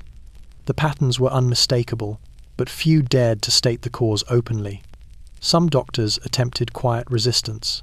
They reduced doses, withheld stimulants except when absolutely necessary, or recommended extended rest periods for chemically strained soldiers. But these recommendations often met sharp pushback. Officers accused them of undermining unit readiness. Some were threatened with reassignment. A few were formally reprimanded for overcautious medical judgment, a bureaucratic phrase masking the deeper accusation of obstructing the war effort. Others complied outwardly while carrying private guilt. Letters discovered after the war reveal the psychological burden these men carried. They wrote of soldiers begging for pills, of watching young men deteriorate before their eyes, of issuing drugs they knew would cause harm because orders left them no alternative. Many doctors recognized the impossible position they occupied: protect the soldier or protect the operation. In the Wehrmacht's hierarchy, only one answer was acceptable. As the war dragged on and Germany's fronts stretched thin, the pressure on medical officers reached its peak. They became custodians of a system spiraling beyond control, forced to maintain the illusion of health in an army visibly unraveling. Their signatures appeared on reports that masked chemical dependency, their hands administered injections that kept dying men on their feet, and their silence helped sustain the machinery of Blitzkrieg even as its human components broke apart. In the end, the doctors were trapped like the soldiers they treated. Both were bound to a system that demanded more from the human body than the human body could bear. And both would pay the price for a war built on chemistry that no one was allowed to question. As the German war machine pressed deeper into Europe, something else advanced quietly behind it, not tanks or columns of infantry, but a rising tide of paperwork. Reports, memos, field logs, requisition forms, and medical notes accumulated in offices from battalion headquarters to the highest ministries in Berlin. They recorded everything: stimulant issuance, casualty rates, medical anomalies, psychological incidents, and the growing reliance on chemical assistance. At first, this paper trail seemed like nothing more than the usual administrative burden of a modern army. But to those who read between the lines, it revealed a truth the Reich worked hard to conceal. Its soldiers were being driven by chemistry, and the strain was beginning to show. The earliest documents were simple. Quartermasters requested more Pervitin, medics asked for restocks of sedatives and painkillers. Field officers noted how stimulants improved night march performance or maintained alertness during prolonged engagements. The tone was positive, almost enthusiastic. The drugs were treated as assets, and the paperwork reflected confidence in their effectiveness. But as the campaigns intensified, the tone changed subtly. Requests became more urgent, reports grew longer, and buried in the language of efficiency and readiness were warnings that something was beginning to slip. Medical files contained some of the most telling evidence. Doctors described soldiers arriving with chest pain, tremors, or hallucinations following extended stimulant use. They recorded sudden collapses after 40 or 50-hour operations.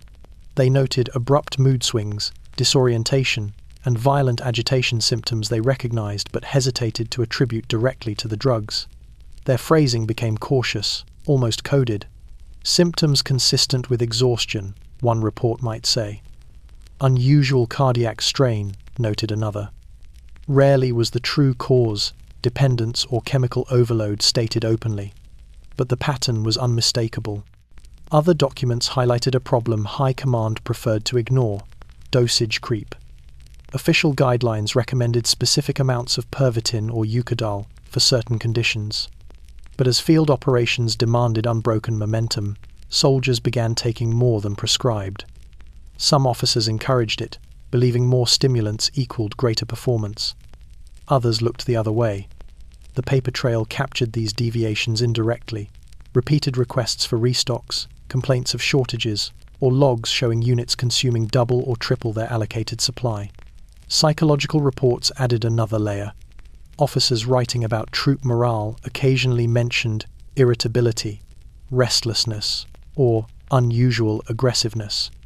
These observations were often dismissed as battlefield stress, but their frequency grew. Some units developed reputations for volatility, especially during the come-down phase after extended operations. The paperwork didn't name drugs outright, but the timing aligned perfectly with stimulant crashing. A few reports broke from the norm, hinting at deeper problems. One divisional medic wrote of persistent nervous breakdowns following stimulant-supported operations. The note was buried among dozens of pages, but it stood out to anyone willing to read what was not explicitly written. Supply chain documents told another part of the story. Warehouse logs showed rapid turnover of stimulants and narcotics, far beyond initial projections. Distribution lists expanded. New depots added storage space specifically for chemical supplies. Paperwork from Temla and other pharmaceutical companies described unprecedented production demands, with the military requesting continuous increases in output. The Reich's expanding fronts needed more chemistry with every passing month. The paper trail preserved this hunger in dry numerical form, quantities rising quarter after quarter, never enough, always behind the pace of war. Meanwhile, internal memos circulated through the medical corps, hinting at growing unease. Some officers urged restraint, others asked for more research into long-term effects. A few proposed reducing stimulant use during non-critical operations. These suggestions were acknowledged, filed, and quietly disregarded. The demands of Blitzkrieg left no room for moderation. The war was moving too fast for caution. The paper trail showed the tension clearly. Warnings at the bottom, commands at the top, and the relentless flow of stimulants continuing through the middle. Perhaps the most revealing aspect of the paper trail is what it lacked. No document admitted systemic dependency. No memo acknowledged addiction as a structural issue. No report openly connected stimulant use with tactical recklessness or psychological collapse. The silence was deliberate, a product of ideology, propaganda, and a military culture unwilling to admit weakness. The truth existed only in fragments, scattered lines, subtle hints, numbers that rose too quickly, symptoms too common to ignore. Yet these fragments, taken together, told the full story. Behind every rapid advance, behind every sleepless march, behind every instance of exceptional endurance, the paper trail revealed the chemical scaffolding holding up the Wehrmacht and the cracks forming beneath. Before the world understood the speed of Blitzkrieg, before maps across Europe were redrawn in weeks instead of years, the reality of Germany's rapid advances unfolded not in newspapers or command rooms, but on the ground in the boots, lungs, and shaking hands of soldiers who marched far beyond the limits of ordinary endurance. These were the 40-hour marches, a term whispered among troops with a mixture of pride and quiet dread. They were the backbone of early German victories, and they were made possible not by training or discipline alone, but by stimulants circulating through the veins of men who had not slept in nearly 2 days. The idea was simple in concept but brutal in execution. Infantry needed to move as fast as the armoured divisions ahead of them. Tanks could roar through enemy lines at speeds the human body could never match, but Blitzkrieg required infantry to secure captured ground, reinforce breakthroughs, and keep pressure on retreating forces. If they fell behind, the entire strategy unravelled. And so, with the endorsement of high command, stimulants became the silent engine driving the infantry forward. Reports from the Polish and French campaigns described these marches with clinical understatement. Unit maintained movement for 36 to 40 hours with minimal rest. One log recorded. Another noted that a regiment advance through night and day without significant fatigue. The language implied efficiency, momentum, and discipline. It concealed the truth. Soldiers were being driven through exhaustion by pervitin, forcing their bodies into a state of prolonged alertness that biology was never meant to sustain. For the soldiers, the experience was surreal. Many described the first 10 or 12 hours as manageable, the body warm from movement, the mind focused on the next village or crossroads, the stimulant providing a sense of clarity and purpose. But as the hours stretched, the world around them began to distort. Some recalled feeling as though they were floating above the road. Others marched in a kind of waking dream, their thoughts scattered, their sense of time dissolving. Hunger disappeared. Pain faded. Their limbs moved mechanically, without conscious effort. The stimulant had taken over. When dawn broke after a sleepless night, the contradiction intensified. Nature insisted that the body should rest. Chemistry insisted it should move. Soldiers reported a feeling of walking through fog, even under clear skies. The landscape became sharper and more distorted at the same time. Sounds seemed louder, colors brighter, small details strangely vivid, a twig snapping, a distant engine, a whisper of wind against a field. Hallucinations were not uncommon. Some saw moving shapes that were not there. Others mistook shadows for enemy soldiers. Yet the column kept moving, driven by orders and by the chemical momentum already coursing through their veins. Officers monitoring these marches were both impressed and disturbed. Troops pushed forward with an aggression that seemed almost unnatural. When engaged, they attacked with a speed and intensity that stunned unprepared defenders. But between skirmishes, officers saw the cracks appear. Blank stares, trembling hands, slurred speech, men swaying on their feet during short halts. Medics warned of overexertion, but the demands of the campaign overruled caution. "We cannot slow the advance," commanders wrote. "Fatigue must be managed." The stimulant did not eliminate fatigue, it merely delayed it. And when the delay ended, the collapse came hard. Men who had marched for 40 hours without rest often crashed with alarming suddenness. Some fell asleep mid-stride and had to be shaken awake. Others collapsed onto the roadside, unable to continue. Their hearts raced wildly, then weakened. Their minds, overstimulated for too long, slipped into agitation or despair. Medics attempted to revive them with food, water, or even additional stimulants, but the body eventually demanded repayment for the debt it had been forced to accrue. Yet even as these consequences became more visible, the marches continued. Blitzkrieg depended on momentum, and momentum depended on speed no natural human force could sustain alone. The 40-hour marches were celebrated as proof of German military superiority. But beneath the praise lay a darker truth. The Wehrmacht's early successes were carried on the legs of exhausted men whose endurance had been bought with chemistry. The world saw speed. The soldiers felt something else, the numb, endless road beneath their boots, stretching far beyond the limits of flesh and bone. From the outside, Blitzkrieg appeared to be a triumph of machinery and planning, tanks cutting through enemy lines, motorized columns sweeping across open terrain, Stuka bombers striking with terrifying precision. But these images, captured by war correspondents and propaganda reels, only told half the story. Beneath the roar of engines and the shock of rapid advances lay a quieter, grimmer reality. Blitzkrieg was sustained by human bodies pushed far beyond their limits. Bodies held together by stimulants, adrenaline, and sheer force of will. At the human level, Blitzkrieg was less a strategy than a strain, a test of endurance that demanded more than the flesh could naturally give. For infantry, the experience was relentless. They were expected to move quickly, secure positions, and reinforce armored breakthroughs before enemy forces could regroup. But unlike tanks or trucks, infantry had no engine to rely on.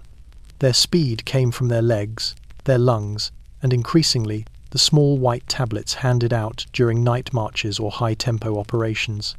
Pervitin dissolved the distinction between exhaustion and capability, compelling soldiers forward when their bodies should have collapsed. Blitzkrieg, as they lived it, was not a swift, elegant maneuver. It was a grinding push, sustained by chemistry. The rhythm of these operations was punishing.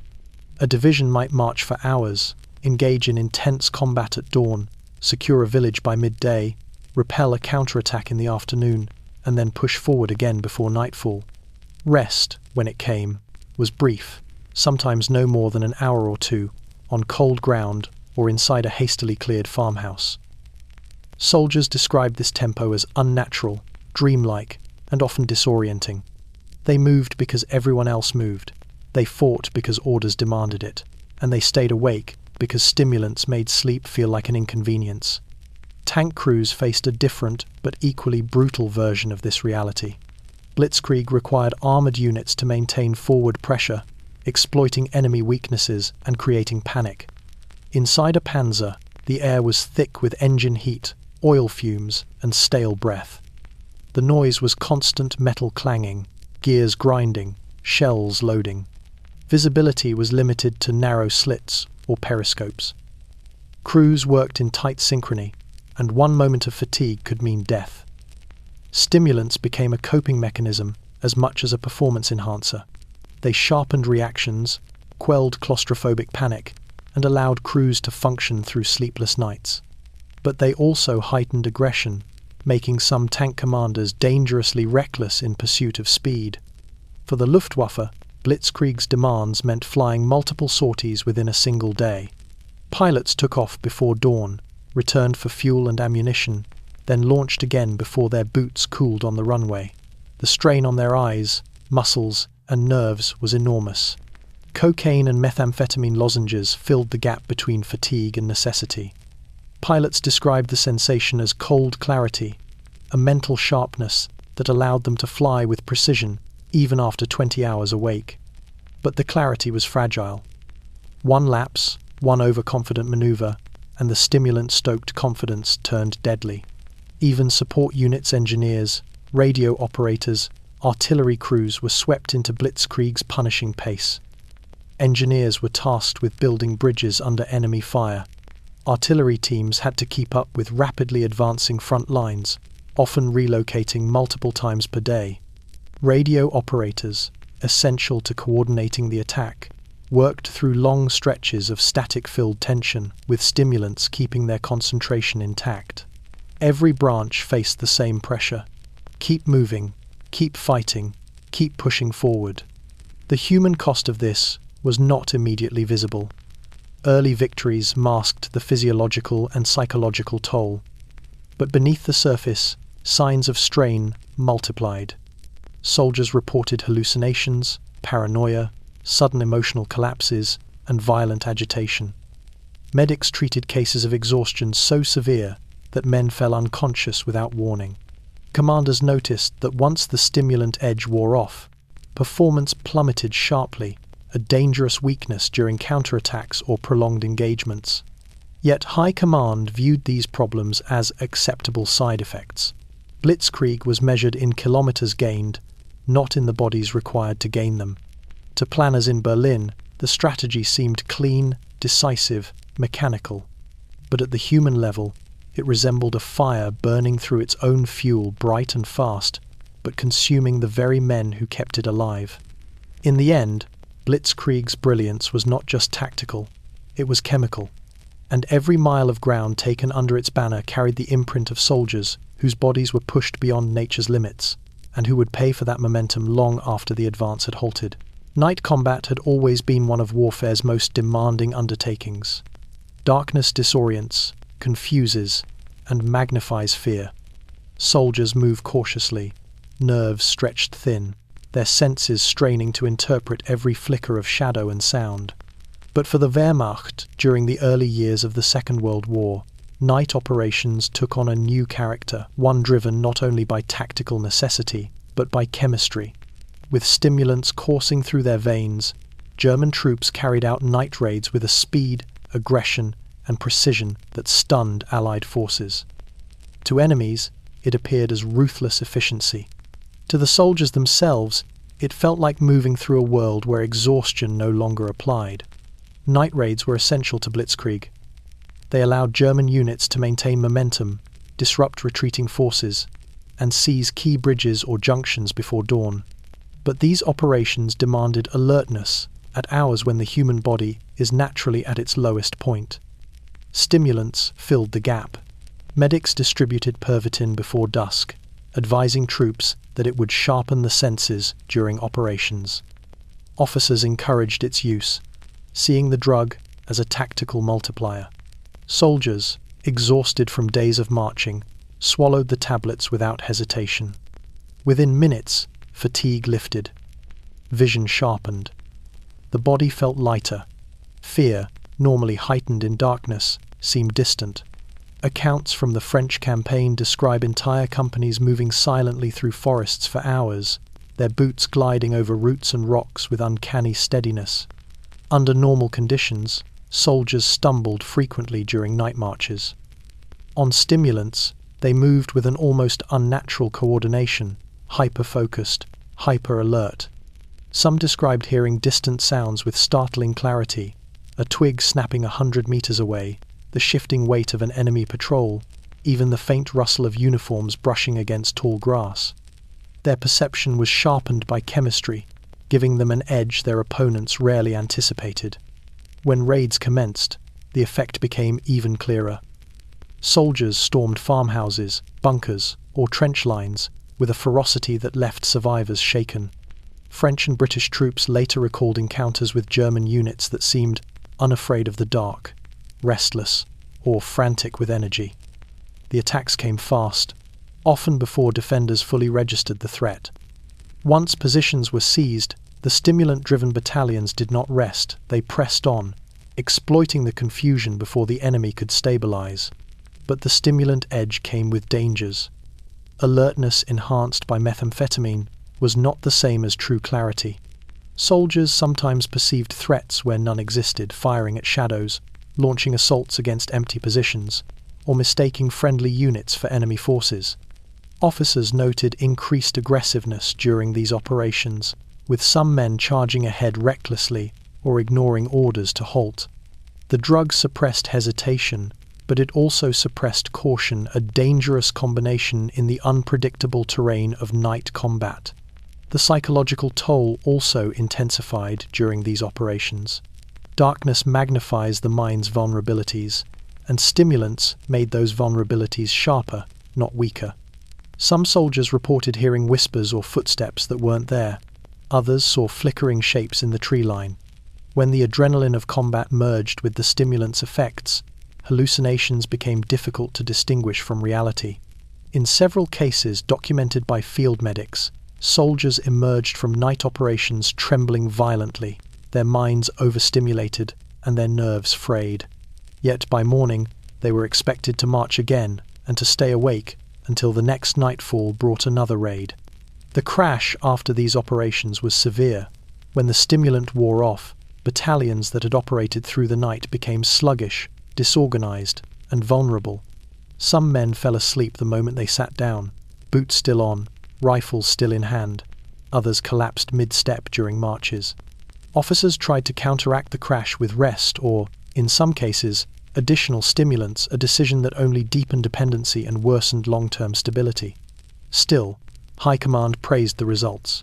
Night raids expanded German territorial gains, disrupted enemy morale, and reinforced the myth of unstoppable momentum.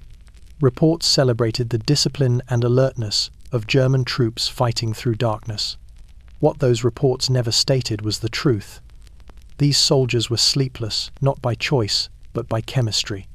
Their endurance was the product of carefully orchestrated stimulant use, a tool that made night combat possible at the cost of their physical and mental reserves. To the world, Blitzkrieg appeared to be a tactical revolution. But at night, when battalions moved like restless shadows across fields and forests, it was also a chemical one. And the toll on the soldiers who lived through those sleepless battles would grow heavier with every passing month of the war. Inside every German tank, behind inches of steel and the deafening roar of engines, a second kind of machinery was at work, the minds and bodies of the men who operated them. Tank warfare demanded constant alertness, rapid coordination, and the ability to react instantly to threats, seen only for a fraction of a second through narrow vision slits or fogged periscopes. Fatigue inside a panzer was more than an inconvenience, it was fatal. And so, as Blitzkrieg swept across Europe, methamphetamine became a quiet but essential component of armored operations. The meth-driven tank crew was not a myth. It was a reality forged by necessity, endorsed by command, and felt most sharply by the men who lived inside those cramped metal shells. Tank crews had one of the most grueling roles in the early war. The interior was hot, oily, and claustrophobic. Air circulation was minimal. The noise was a constant metallic thunder. Every movement required precision, a loader working in total darkness, a gunner adjusting fractions of a degree, a driver navigating terrain he could barely see. Fatigue compromised all of it. A single delayed reaction could mean a shell striking home before a crew had time to respond. Commanders understood the stakes, and so stimulant-laced chocolate, Pervitin tablets, and coke-based lozenges flowed into panzer divisions just as steadily as fuel and ammunition. Crews often took stimulants before launching major thrusts, especially those requiring continuous movement. Once consumed, the effects felt tailor-made for tank warfare. The senses sharpened, drowsiness vanished, reaction times improved. Even the oppressive heat seemed easier to tolerate. Drivers pushed their machines harder, navigating tight forest paths or twisting roads with unnerving confidence. Gunners tracked targets with rapid precision, their hands moving quickly but smoothly. Commanders scanned the battlefield with a heightened sense of awareness, making snap decisions that seemed almost instinctive. The psychological shift was even more pronounced. The stimulant-induced suppression of fear created a sense of invincibility, a dangerous but undeniably effective mindset in armored warfare. Tank crews operating under fire described a strange calmness, a certainty that they could outrun, outshoot, or outthink the enemy.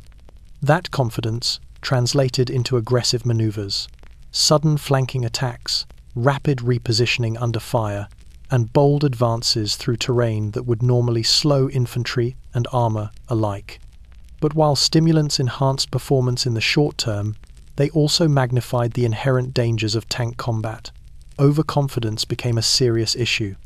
Some commanders pushed forward too quickly, believing reflexes would save them even when entering kill zones.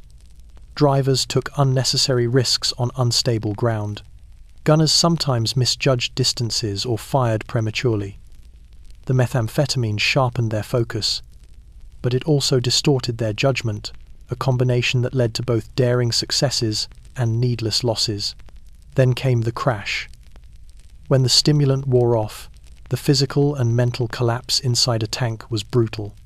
Men who had operated in perfect synchronization for hours suddenly found themselves sluggish, unfocused, or overwhelmed by exhaustion. Reaction times slowed dangerously. Communication faltered. Some crews had to be rotated out purely because their bodies refused to continue. Others attempted to counteract the crash with more stimulants, deepening dependency and further eroding their ability to function without chemical support. Medical officers attached to panzer divisions quietly documented the toll. There were reports of trembling hands, heart palpitations, sudden emotional breakdowns, and hallucinations triggered by sensory overload inside the tank.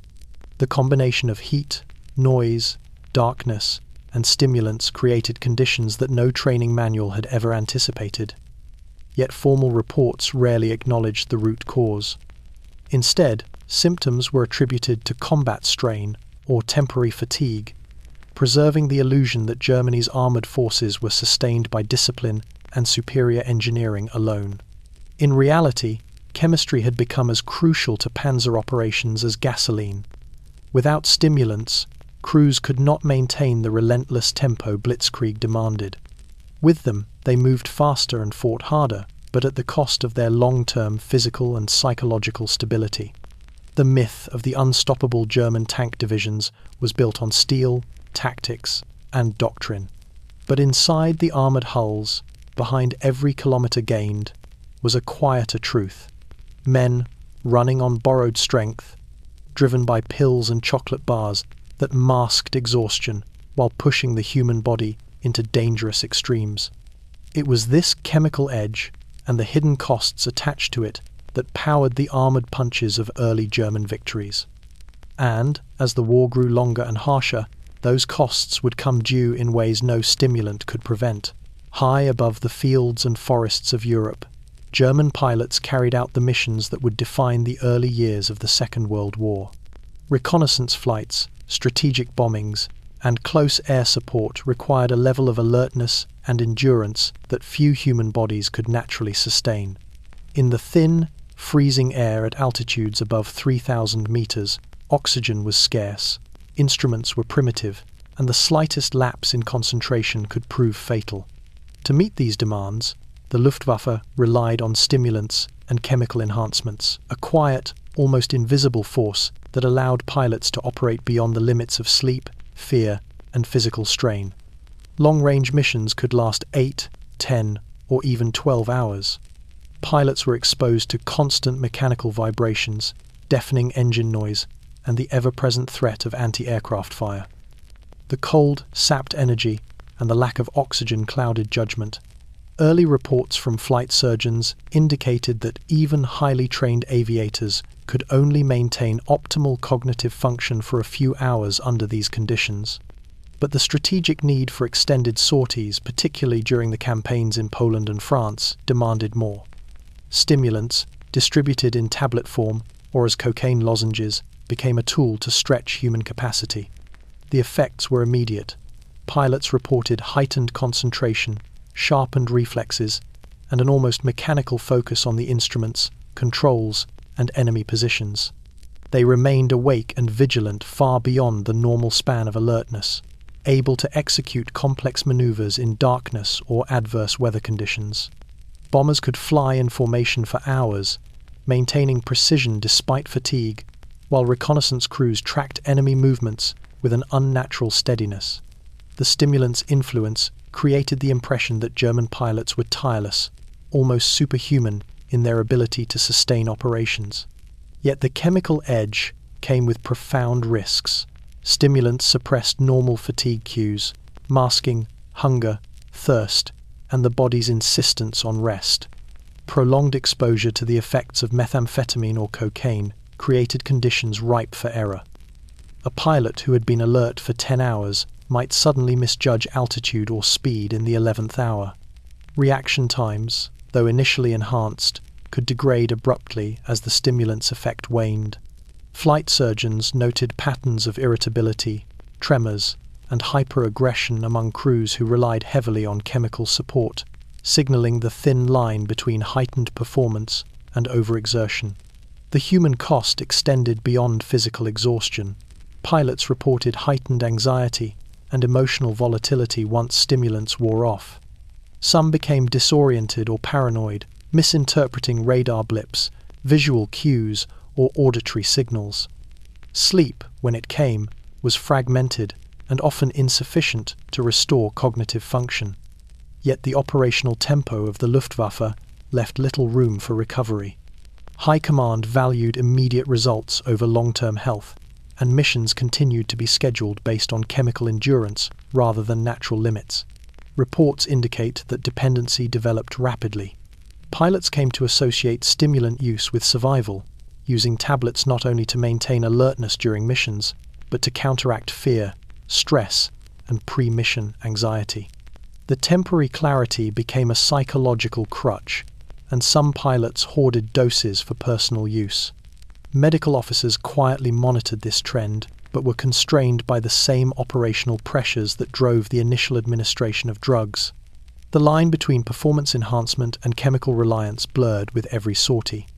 The early successes of the Luftwaffe were inseparable from this chemical support. Pilots flew longer, maintained formation precision, and struck targets with an intensity that belied the natural limits of their bodies. Yet behind every mission report and debriefing lay the invisible truth. Endurance had been borrowed from pharmacology. The edge that allowed rapid victories also sowed the seeds of physical collapse, mental fatigue, and dependency costs that would accumulate as the war stretched from months into years. Above Europe, in the freezing, vibrating cockpits, the Luftwaffe's long missions were not just exercises in skill and courage. They were experiments in human endurance, chemical manipulation, and the limits of the body under relentless pressure. And, while the early triumphs dazzled commanders and observers alike, the pilots themselves paid a price that no medal or commendation could fully acknowledge. Every stimulant carries a cost, and for the German army in the early years of the Second World War, that cost was beginning to manifest with growing regularity. Pervitin, cocaine, and other chemical aids had propelled troops to unprecedented speeds, heightened alertness, and remarkable endurance. Armies moved faster than anticipated, divisions advanced where human bodies should have faltered, and early victories reinforced the myth of invincibility. But the high, whether literal or metaphorical, always had an endpoint, and when it ended, the collapse was stark, immediate, and often dangerous.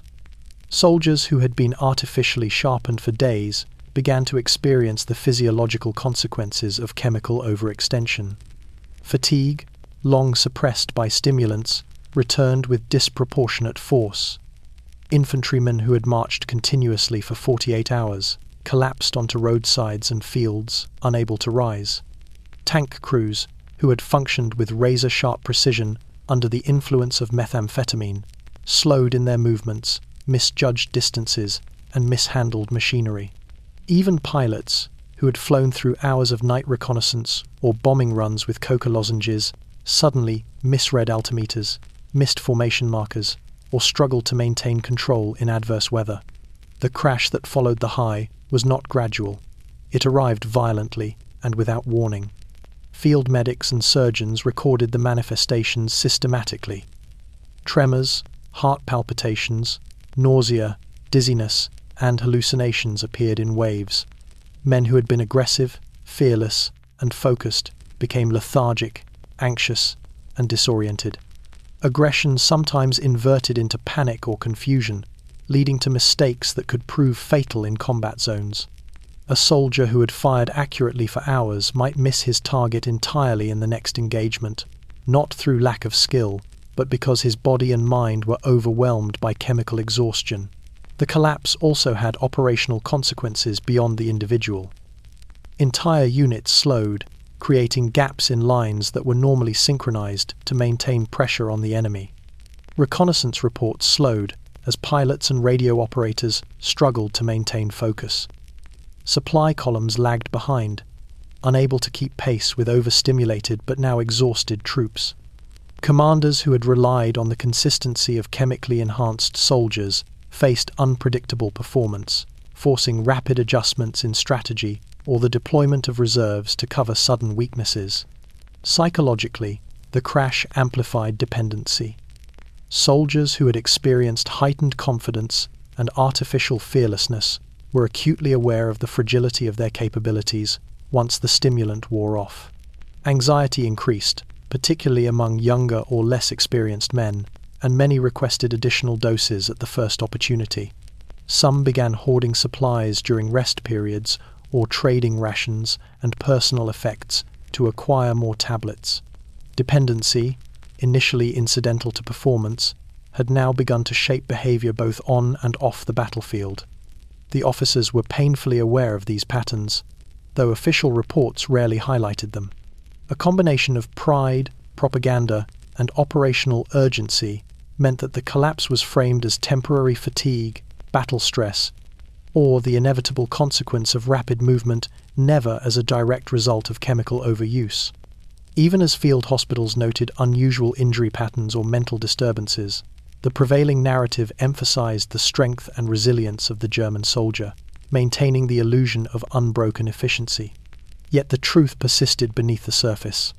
For every man marching in lockstep, firing accurately, or holding a position, dozens were teetering on the edge of collapse, their bodies and minds reeling from the delayed effects of stimulants.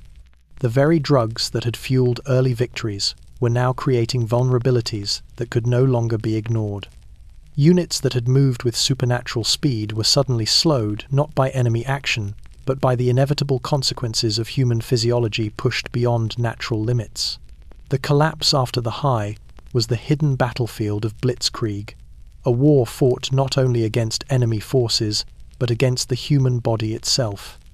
And as the campaigns stretched into months and later years, this chemical consequence would compound, shaping the performance, morale, and survivability of German forces in ways that High Command had neither fully anticipated nor effectively managed.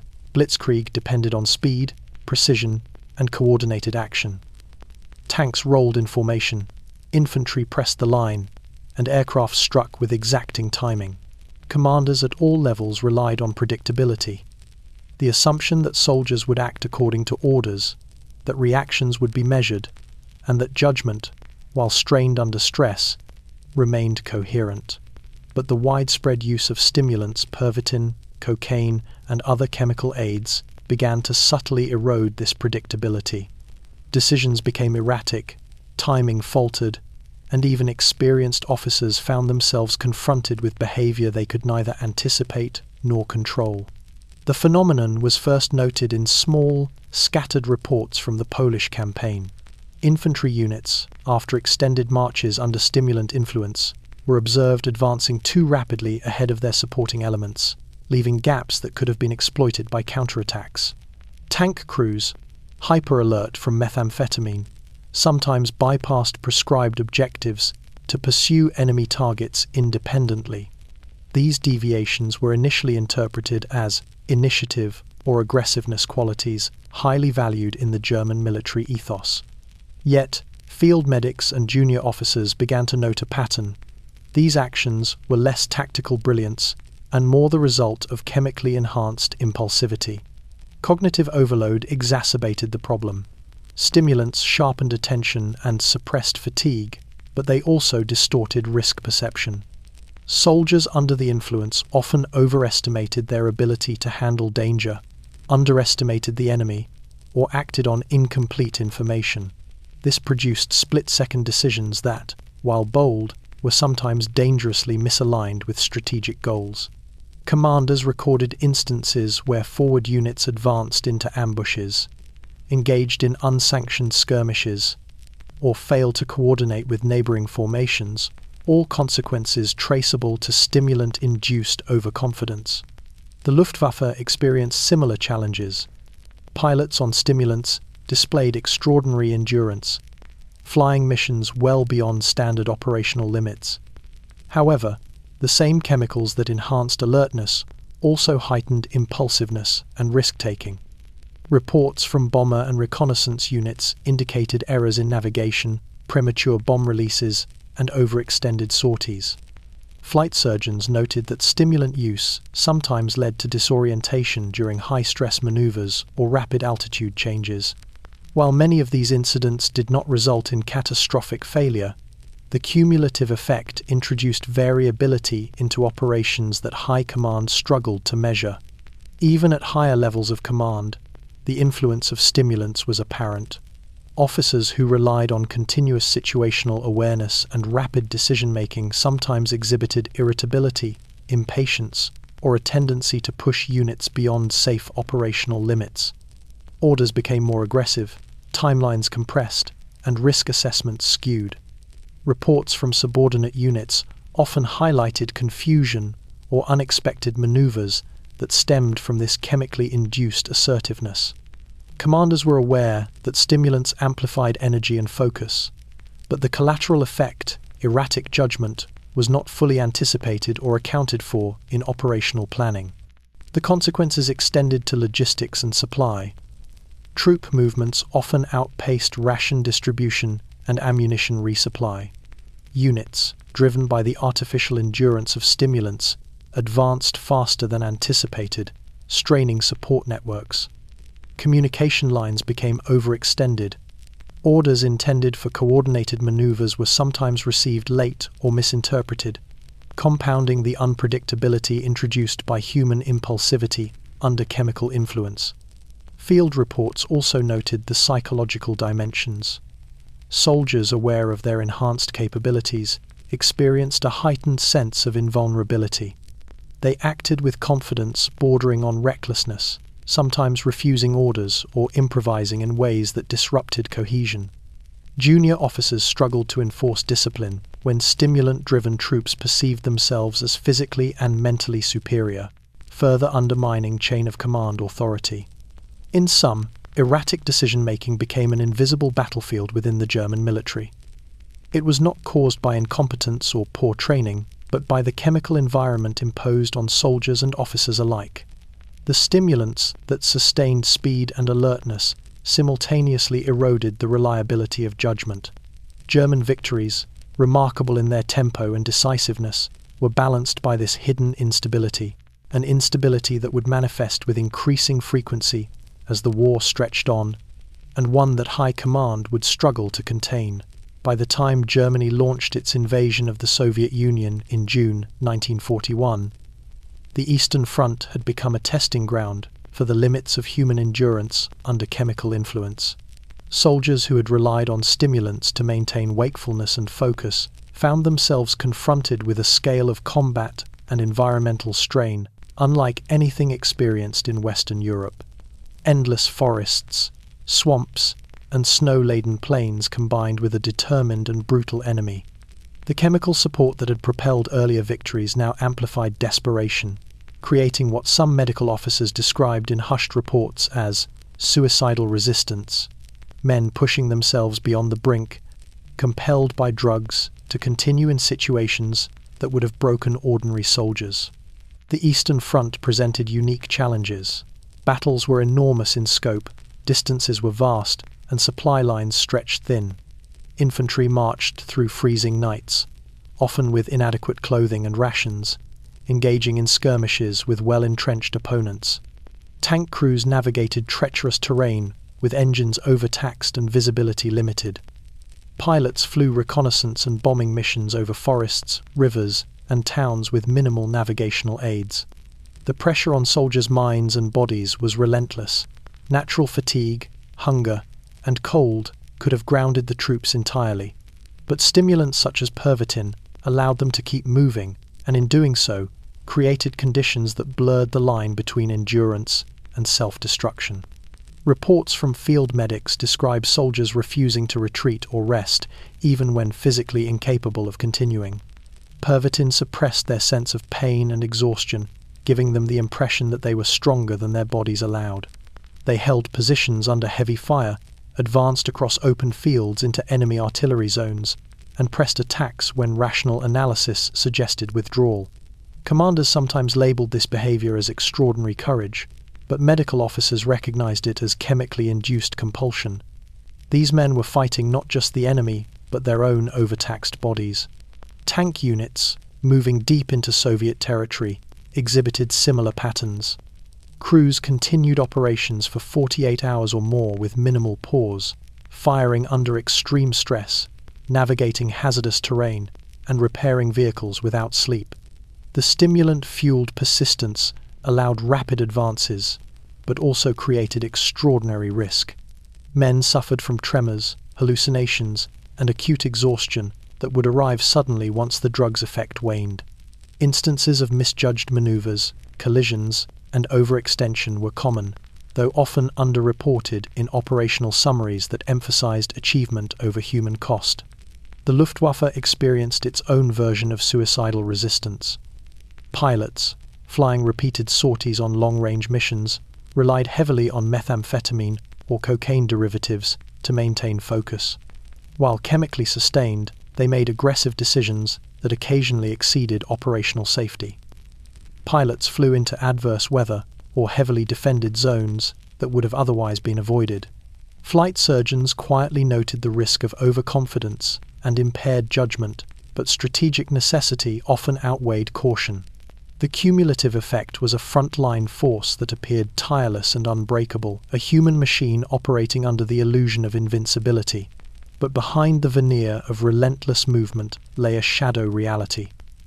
The soldiers' bodies were failing, their minds fraying, and their endurance was artificially extended.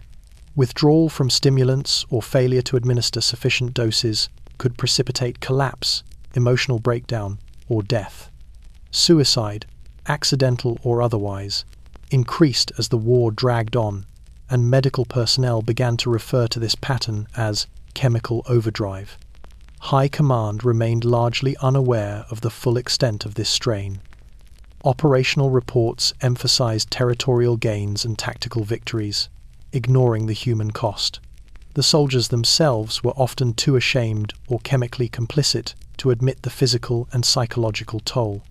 Yet, for those who observed closely, the Eastern Front represented the extreme manifestation of Germany's reliance on stimulants. Men pushing themselves past survival, compelled by chemicals, and fighting a war that demanded more than human endurance could naturally provide. In the endless forests and frozen plains of the East, suicidal resistance was not valor. It was the inevitable consequence of a war fought on chemical fuel. And for the soldiers who endured it, the high of artificial endurance came with a price that would echo long after the front lines had shifted. Field hospitals on the Eastern Front were a grim testament to the human cost of chemical warfare. They were not just clinics for wounds inflicted by bullets, shells, or shrapnel. They had become arenas where the physiological and psychological consequences of stimulant and narcotic use were laid bare. As Germany's army advanced across vast distances, pushing deeper into hostile territory, medics and doctors confronted a reality that no pre-war training could have fully prepared them for. Soldiers suffering not only from battle injuries, but from the effects of chemicals designed to make them endure beyond natural limits. The influx of patients was relentless. Wounded soldiers arrived from front lines where Pervitin, Eucodal, and other stimulants had enabled them to continue operating far past the point of exhaustion. Infantrymen who should have collapsed in the forest or during a firefight walked miles under chemical duress, only to arrive at field hospitals on the brink of physiological collapse. Their hearts raced, skin was pale and clammy, and tremors ran through their bodies.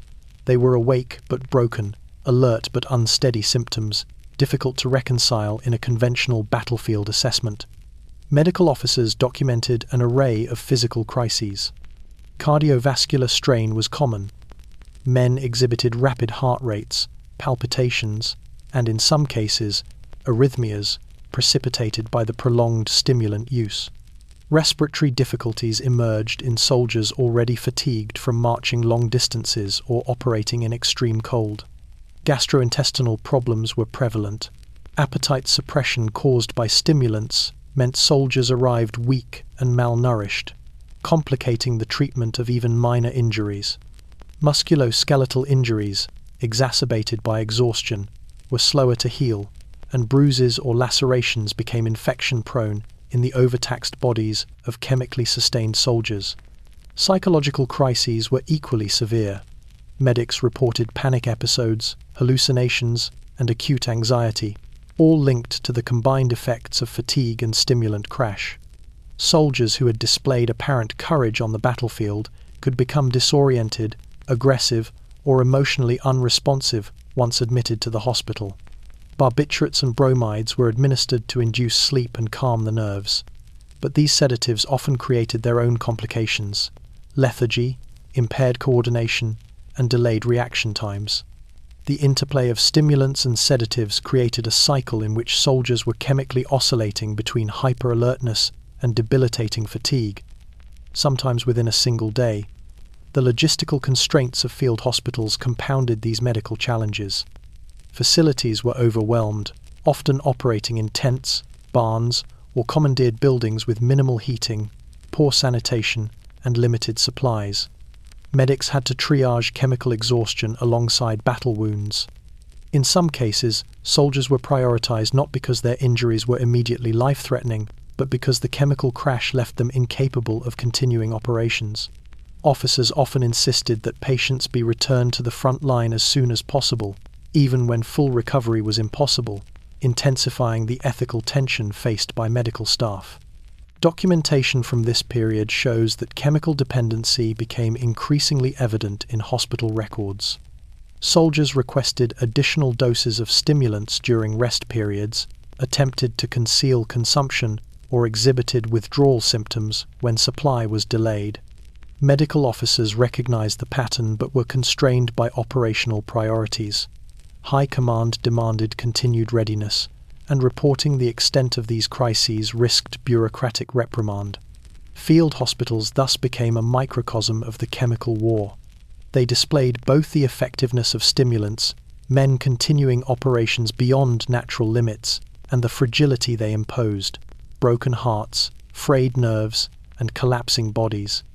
In these spaces, the illusion of unending endurance collided with the stark reality of human physiology. The war machine pressed on, but behind every strategic advance lay a trail of suffering mediated by chemicals, a suffering that would grow more pronounced as campaigns lengthened and the cumulative toll of stimulant reliance became undeniable. In the field hospitals, the war was no longer fought only with guns and tanks. It was fought within bodies, on hearts and nerves, strained by artificially extended performance. And the chemical legacy of early victories would linger long after the bullets had stopped flying. By the middle of the Eastern campaigns, a stark truth had begun to reveal itself. The German army's early victories, accelerated by stimulants and narcotics, had created a force increasingly dependent on chemical intervention. What had been treated as a tool, a tablet to extend wakefulness, a lozenge to sharpen focus, a pill to dull pain, had become a structural necessity. Dependence was no longer incidental, it was endemic. And as operations stretched further, deeper, and longer than anyone initially planned, the limits of the human body began to collide with the demands imposed upon it. The phenomenon manifested in multiple ways. Infantrymen accustomed to Pervitin found themselves unable to function naturally after only a few hours of sleep. The body, pushed into states of hyper-alertness repeatedly, began to rebel. Soldiers reported trembling hands, intense irritability, and sudden waves of exhaustion that could incapacitate entire squads. Some refused to march or fight without a stimulant, begging medics or comrades for additional doses. A quiet panic spread among those who had consumed drugs daily for weeks. Performance no longer felt like a measure of skill, but a condition dependent on chemical intake. Tank crews displayed a similar pattern. Methamphetamine had enabled extraordinary operational tempos during early offensives, but by late 1941, crews were increasingly experiencing crashes mid-operation. Drivers who had maneuvered with precision for hours suddenly misjudged terrain. Gunners fired inaccurately, and commanders exhibited lapses in judgment. Officers noted that dependency was growing. Men hoarded doses, shared tablets surreptitiously, and adjusted consumption to maintain personal alertness. The chemical rhythm of the panzer divisions had begun to dictate the pace of operations, creating both advantage and vulnerability. Pilots of the Luftwaffe also felt the consequences. Cocaine lozenges and methamphetamine allowed extended sorties, but the prolonged reliance created unpredictable swings in performance. Some pilots became overconfident, taking unnecessary risks during bombing runs or dogfights. Others, once the stimulant effect waned, experienced rapid declines in alertness, hallucinations, and impaired reaction times, dangerous outcomes at altitude. Flight surgeons documented increasing cases of nervous breakdowns, fatigue-induced errors, and emergent dependency. Yet operational demands limited the ability to address them systematically. The breaking point was compounded by environmental stressors. Winter on the Eastern Front, with sub-zero temperatures and deep snow, intensified fatigue. Soldiers, already chemically dependent, faced malnutrition, frostbite, and psychological strain. Field hospitals overflowed, with men showing both physical and chemical exhaustion. Even those considered disciplined or robust experienced collapse once stimulants wore off. Sleep deprivation, overexertion, and chemical reliance combined to produce a cohort of soldiers whose bodies were functioning on borrowed time. High command, focused on rapid territorial gains, largely ignored the signs. Reports of crashes, dependence, and erratic behavior were downplayed in official documents. The ideology of relentless momentum obscured the growing vulnerability of the force. Officers and medics understood, in private, that the army had created a feedback loop. Stimulant use enabled extended operations. Extended operations required stimulant use, and the soldiers themselves had become inseparable from the drugs sustaining them. The human cost of this dependence was profound. Casualties rose not only from combat, but from exhaustion, misjudgment, and chemical stress. Entire units experienced sudden drops in effectiveness after prolonged stimulant use. Soldiers experienced anxiety, depression, and, in some cases, irreversible physiological damage. Yet the early successes, fueled by chemistry, had already demonstrated what dependence could achieve: speed, aggression, and operational endurance beyond natural limits. By this stage, it was clear that the Reich's chemical strategy had reached a critical juncture.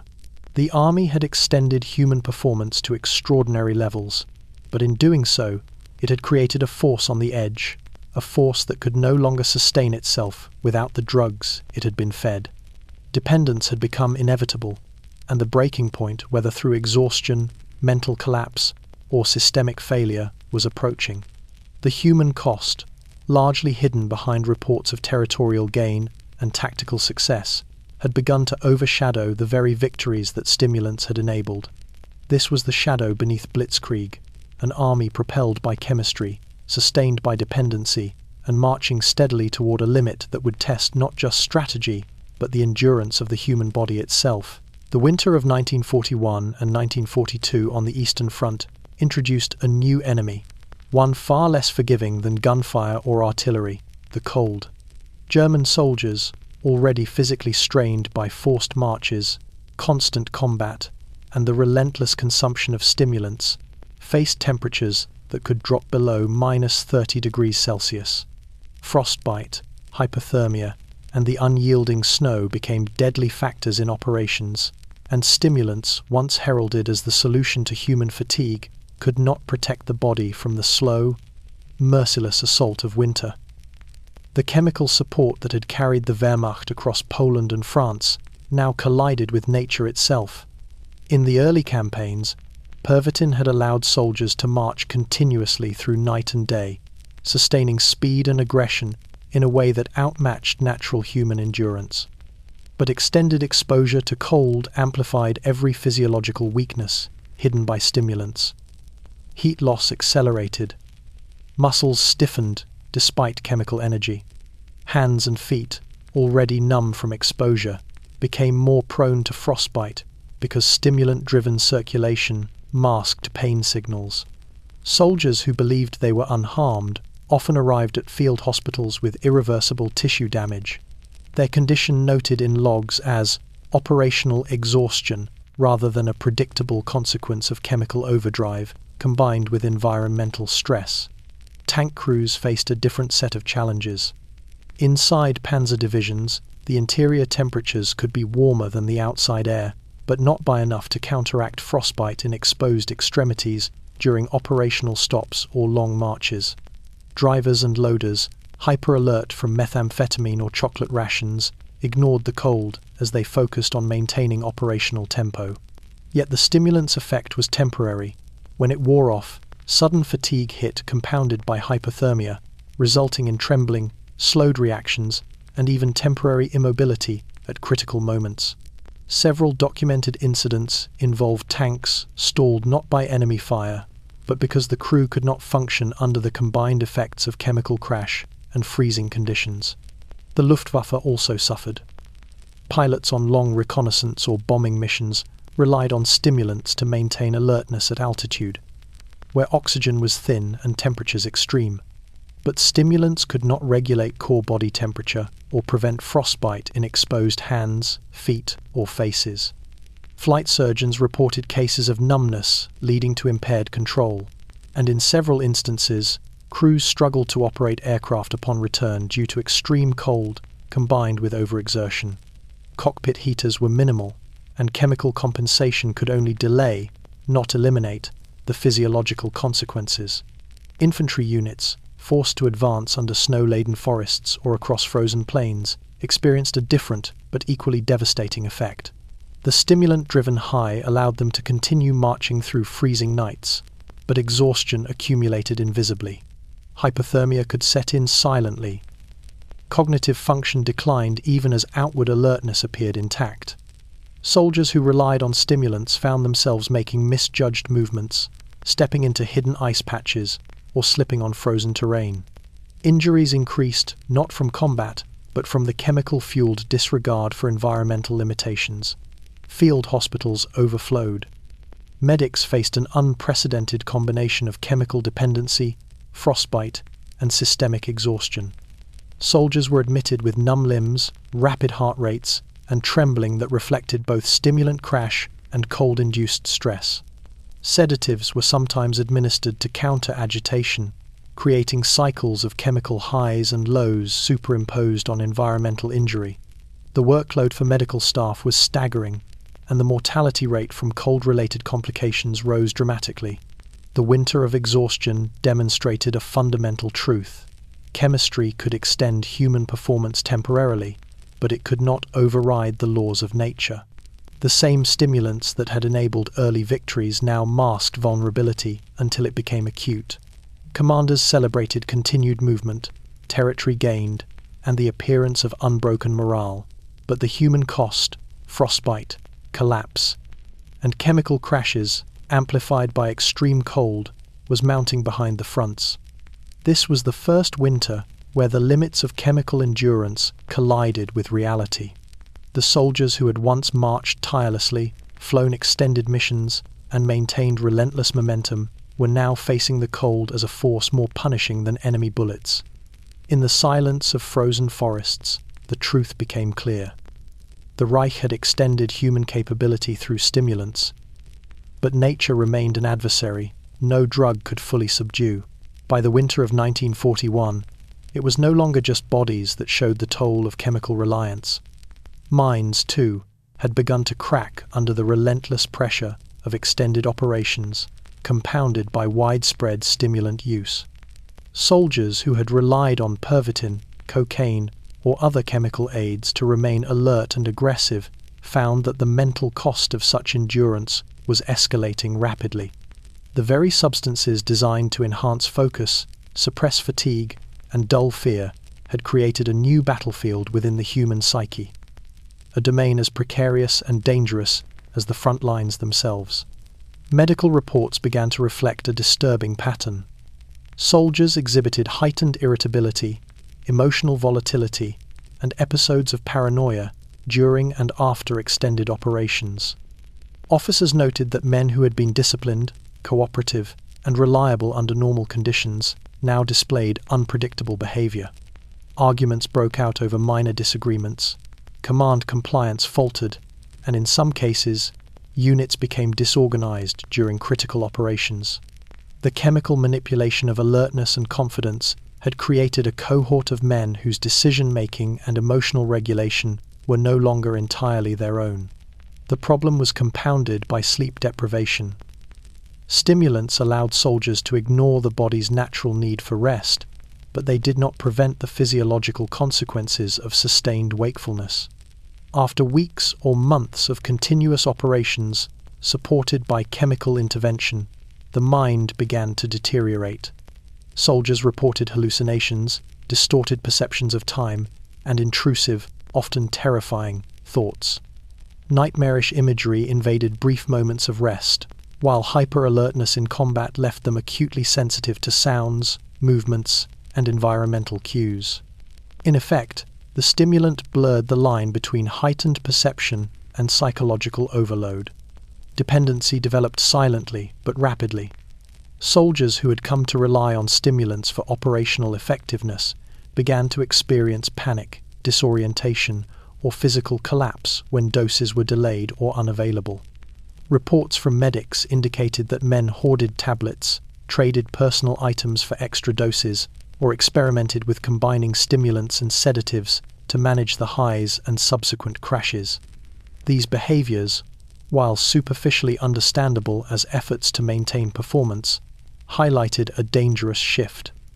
Soldiers were no longer using the drugs merely to endure combat, but to preserve a sense of control over their own mental state. The interaction of stimulants with fear suppression created an additional hazard. While chemical aids had previously dulled the perception of danger, prolonged use eroded judgment. Soldiers pushed forward in situations that would have naturally prompted caution or retreat. When the stimulant effect waned, the delayed return of fear and fatigue often hit suddenly, causing disorientation, panic, or even collapse. Officers witnessed men falter unexpectedly, making errors that exposed entire squads to enemy fire. The very drugs intended to sustain operational tempo had introduced new vulnerabilities into the Army's structure. Field hospitals and rear area clinics increasingly recorded cases that combined physiological and psychological strain. Soldiers presented with trembling, palpitations, hallucinations, and extreme anxiety, a combination of stimulant crash and accumulated combat stress. Sedatives were administered in an attempt to stabilize these men, but the cycle of high and crash, of stimulant dependence and sleep disruption, often repeated within days. The human cost was mounting quietly, almost invisibly, as reports framed these episodes as temporary combat fatigue, masking the broader problem of chemical dependence.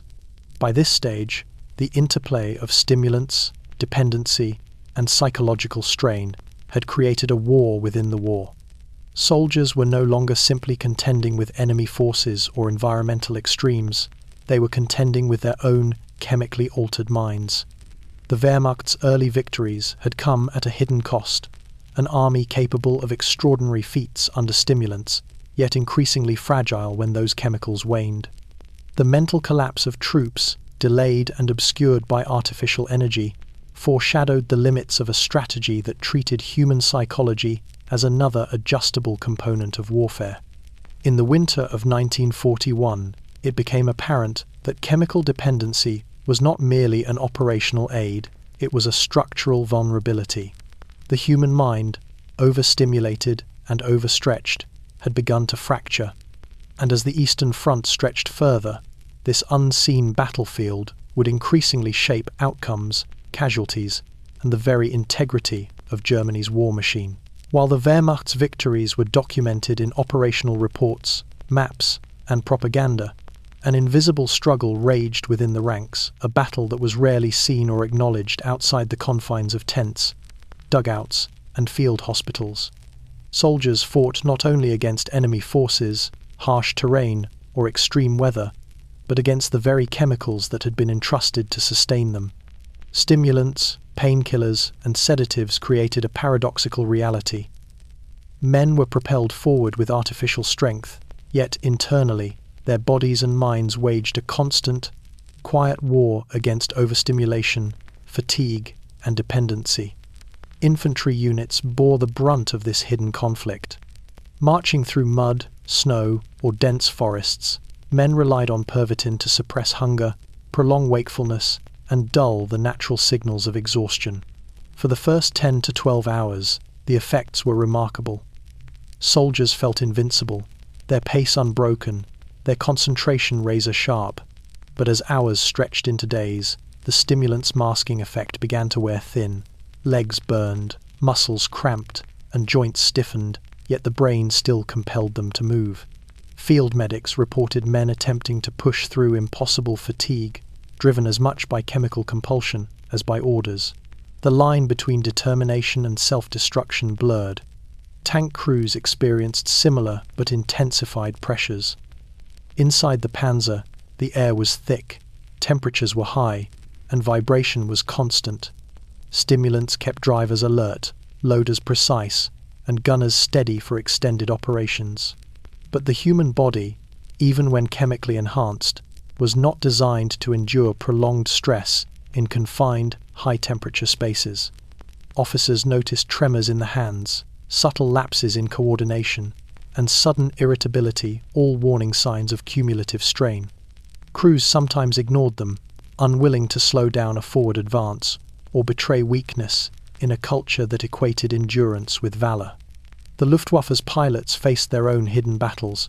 Long sorties demanded sustained attention under physically and psychologically taxing conditions. Stimulants allowed hours of near-perfect focus, but the mental fatigue returned with a vengeance when doses diminished. Hallucinations, disorientation, and irrational risk-taking became common during extended missions or when multiple sorties were flown in a single day. Flight surgeons documented cases of pilots experiencing auditory distortions, tunnel vision, and acute anxiety symptoms exacerbated by stimulant dependence.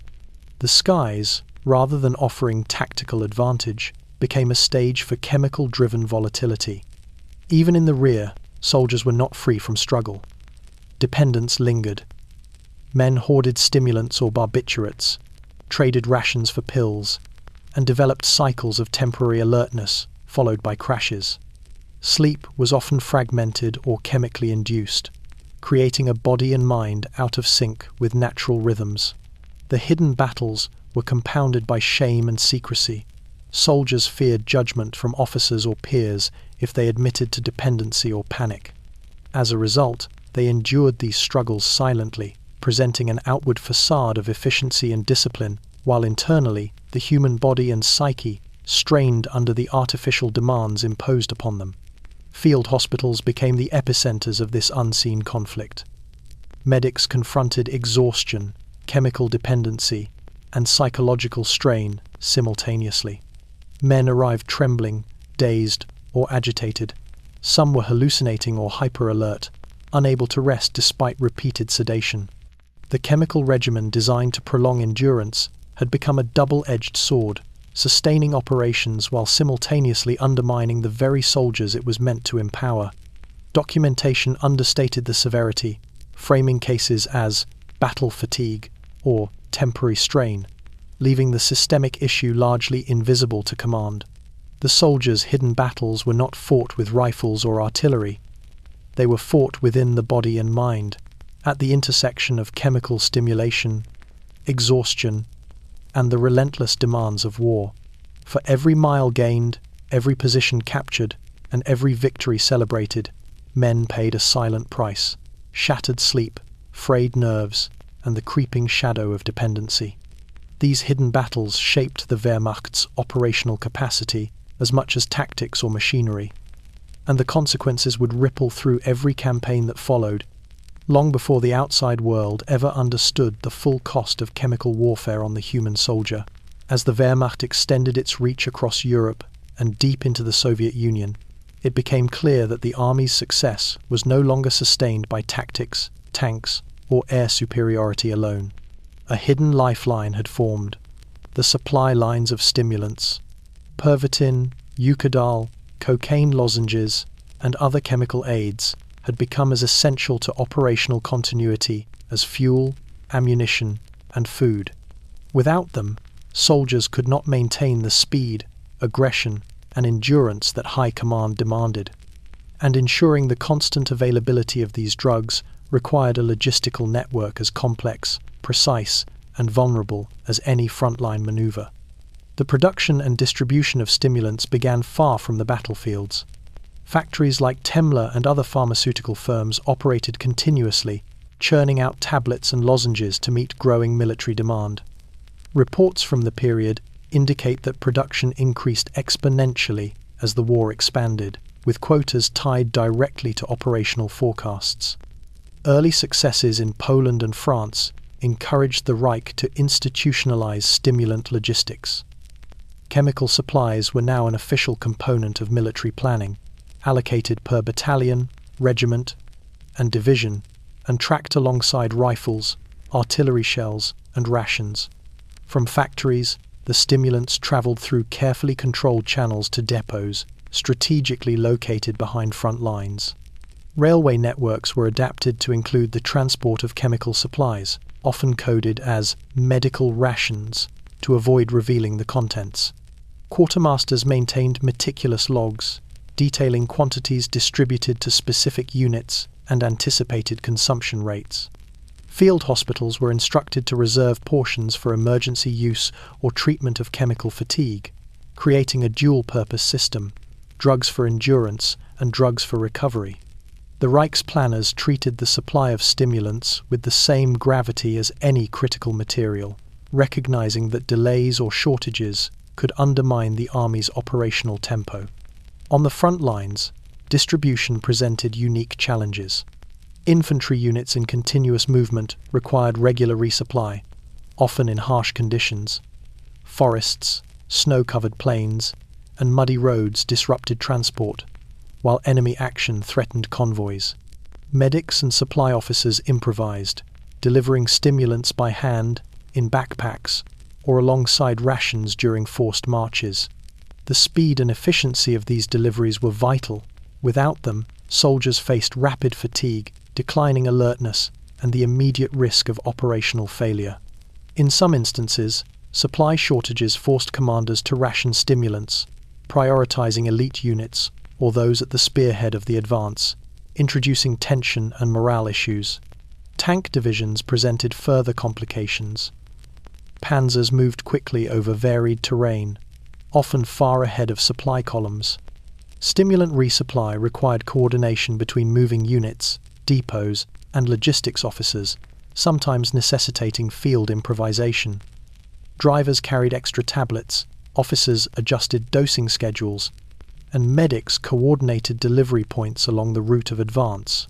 Failure to maintain this chemical chain could render a division immobile or reduce combat effectiveness dramatically. Even the Luftwaffe depended on these chemical supply lines. Pilots on extended missions needed stimulants before takeoff, with medical officers monitoring both quantity and timing. Long-range bombing runs and reconnaissance flights were impossible without careful planning of chemical resupply, often coordinated down to the hour. Any disruption, enemy interdiction, weather delays, or logistical miscalculation could compromise missions, revealing the fragility of the dependency.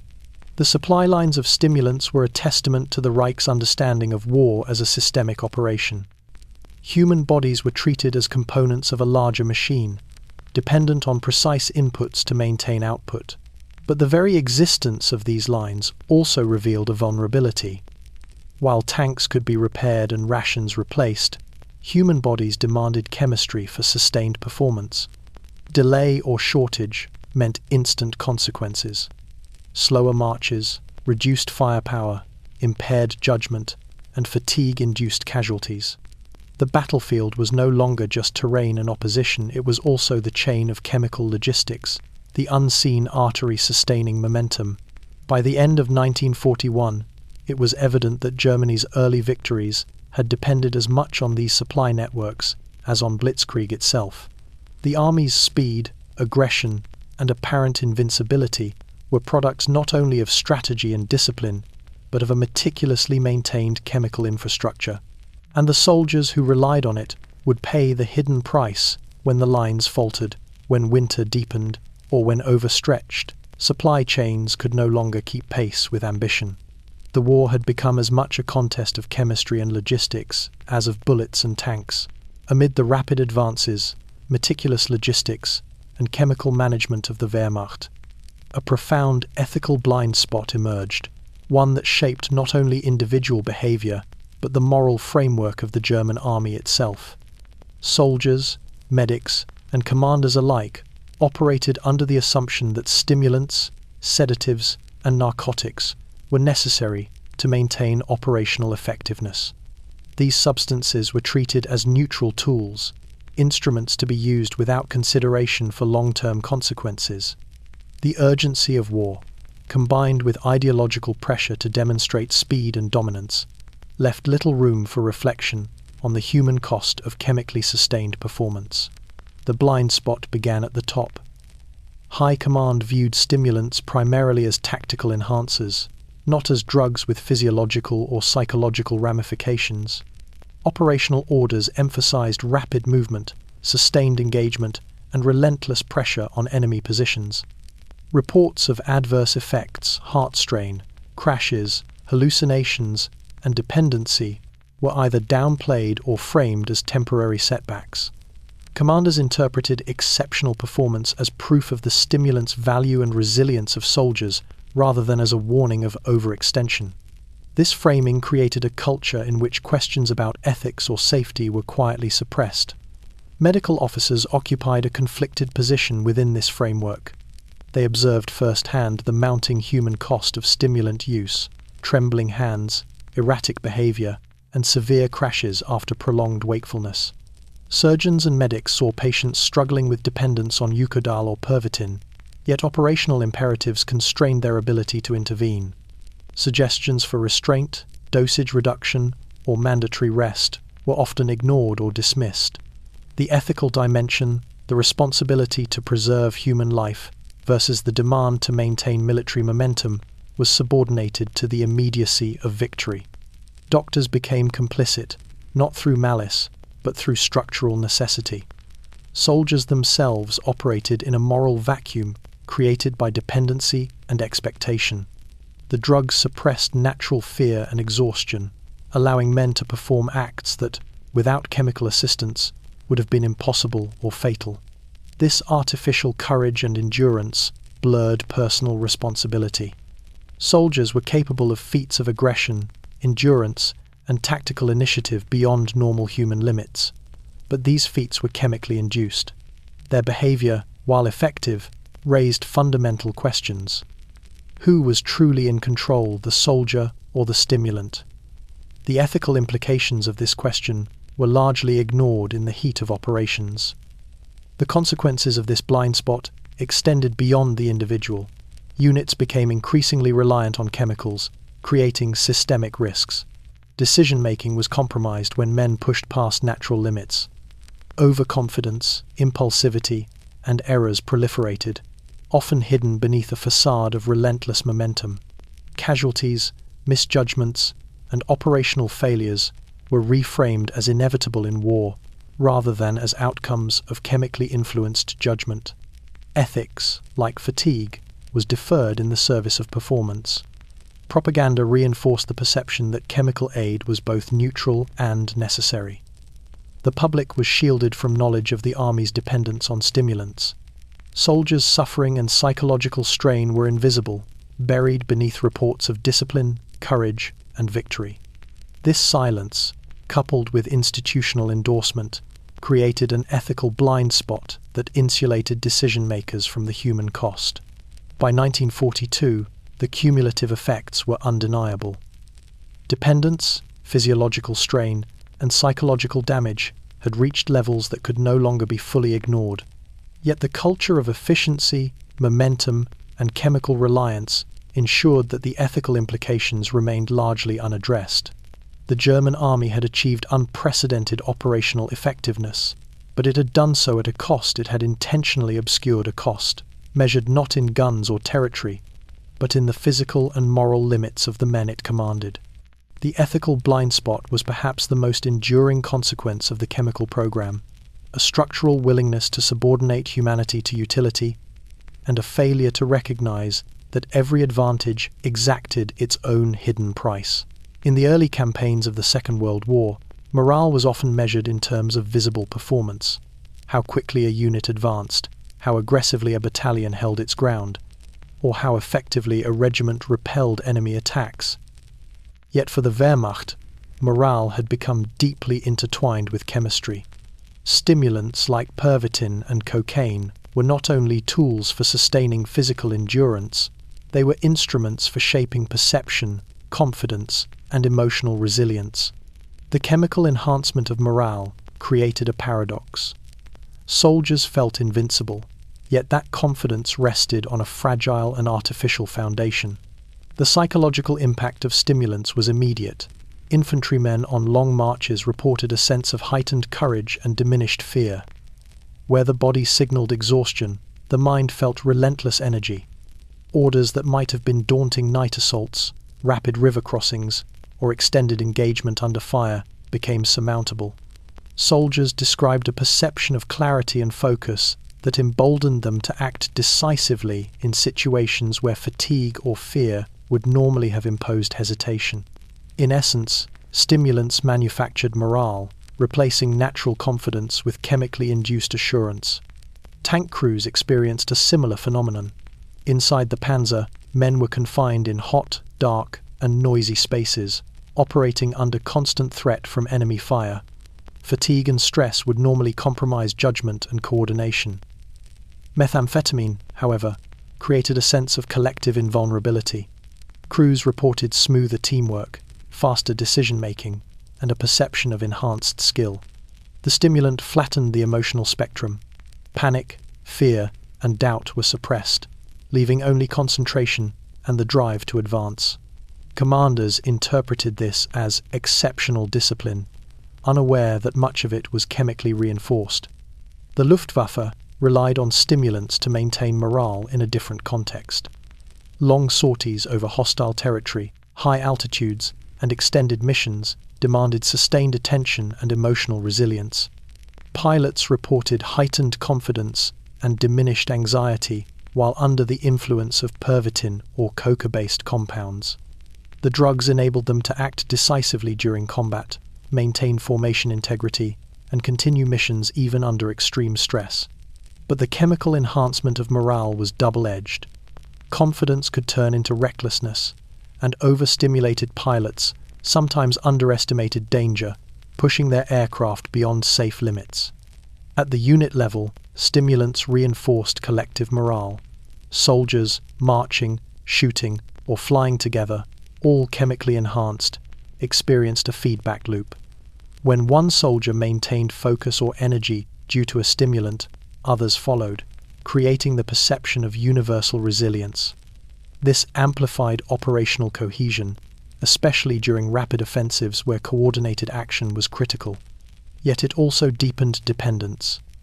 Morale became inseparable from chemical assistance, leaving troops vulnerable when supplies dwindled or during prolonged operations. Field reports indicate the hidden risks. When the stimulant effect diminished, morale often collapsed alongside physical capability. Exhausted, dependent soldiers became irritable, despondent, or panicked. Units that had appeared unbreakable suddenly faltered under pressure. Medics and officers observed a cyclical pattern: high energy and confidence artificially induced, followed by abrupt psychological and physical collapse. The very tool that sustained morale could just as quickly erode it, creating instability at the front lines. High command, meanwhile, largely celebrated the initial effects. Reports emphasized courage, endurance, and discipline, portraying stimulant-driven morale as a testament to German efficiency and superiority. Rarely did documentation acknowledge the artificial nature of this confidence or the risks of dependence. The perception of invincibility, cultivated chemically, became a strategic asset until the eventual crash revealed its fragility. Stimulants had transformed morale into a manipulable commodity, a chemical instrument to maintain momentum and aggression. Yet the soldiers' perceived invulnerability concealed a precarious reality. The strength they felt was borrowed, temporary, and ultimately unsustainable. Behind every confident advance, there lay the slow accumulation of exhaustion, dependency, and psychological strain, waiting to fracture the very units it had seemed to empower. As the Wehrmacht's early victories rolled across Europe, German propaganda seized on the image of the tireless, disciplined soldier. Newspapers, radio broadcasts, and newsreels depicted infantry advancing relentlessly, panzer crews coordinating with machine-like precision, and pilots executing flawless missions under impossible conditions. Behind the scenes, however, a different story unfolded. Soldiers maintained this performance through chemical assistance, often at the cost of physical and mental health. Yet the propaganda apparatus deliberately obscured the human realities, presenting a picture of innate German strength and endurance that concealed dependency on stimulants and narcotics. The narrative crafted by Joseph Goebbels and the Ministry of Propaganda was straightforward. German soldiers were disciplined, fearless, and capable of feats beyond ordinary human ability. Newsreels showed columns of troops moving steadily through urban ruins or forested landscapes, panzer divisions cutting through enemy defenses, and Luftwaffe pilots returning triumphantly from extended sorties. Accounts of exhaustion, mental strain, and chemical reliance were absent. In this curated version of reality, speed, aggression, and unbroken morale appeared as natural qualities, products of training and ideology rather than chemical enhancement. On the ground, the contrast was stark. Infantrymen on forced marches relied on pervitin to suppress fatigue, hunger, and fear.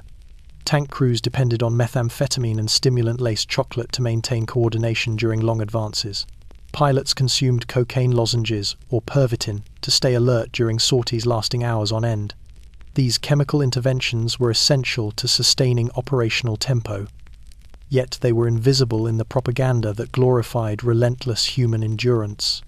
Soldiers who collapsed after stimulant crashes, who trembled in field hospitals, or who suffered psychological breakdowns, were absent from public perception. Their struggles were hidden, the cost of efficiency carefully excised from the narrative. Propaganda reinforced obedience and minimized awareness of chemical dependence. Soldiers were encouraged to equate personal endurance with patriotism, valor, and national pride. The implicit message was clear: if a man faltered, it was a moral failing, not a physiological consequence of chemical reliance. Units that performed poorly were rarely blamed on stimulants, even when exhaustion or dependency played a role. This framing insulated high command from scrutiny and reinforced the perception of invincibility both within the ranks and among the German public. The effect extended beyond Germany's borders. Enemy forces confronted the seeming tirelessness of German soldiers without knowing the chemical underpinning of their performance. Early reports from Polish, French, and Soviet commanders noted the exceptional endurance of German troops, describing infantry that marched continuously, tank crews that maintained precision under pressure, and pilots who flew multiple sorties without pause. To those observing, the Wehrmacht appeared nearly superhuman, a perception reinforced by German-controlled media, emphasizing discipline, efficiency, and relentless momentum.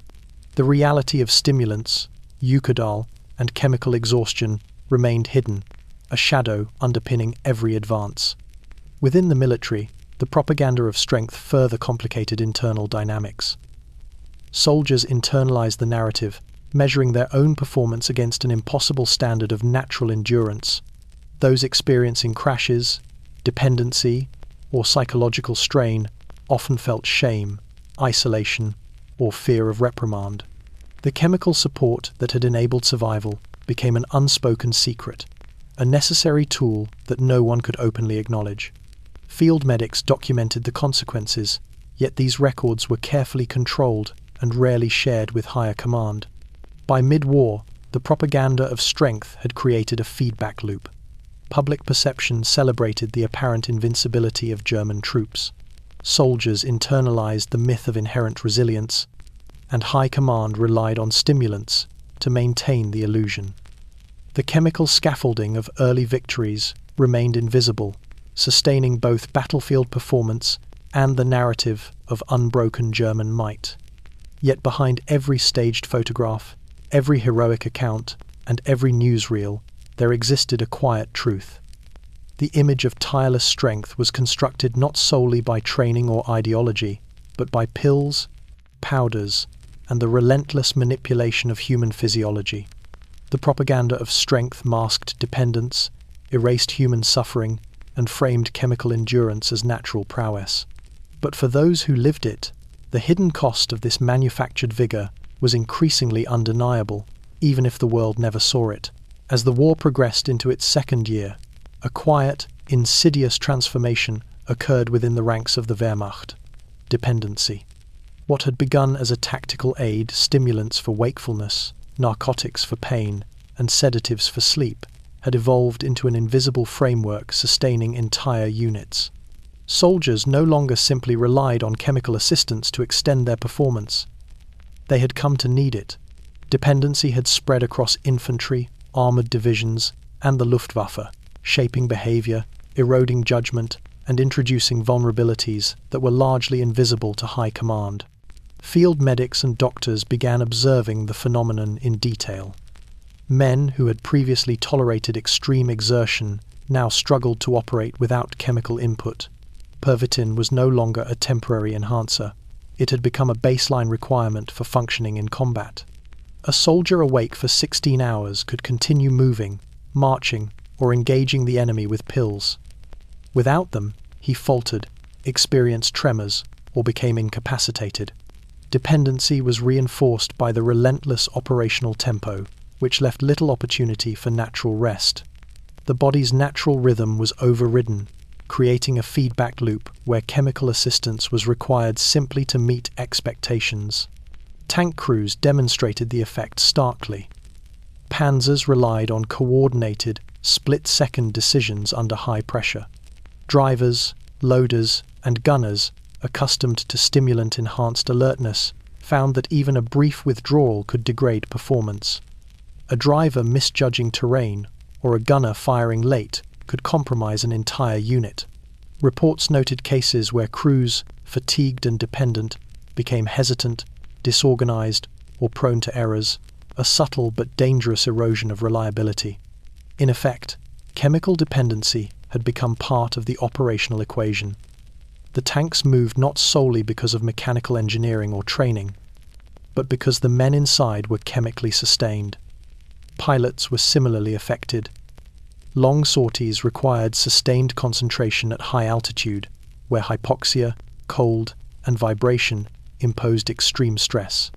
Cocaine, lozenges, and methamphetamine allowed for extended alertness, but dependence was emerging.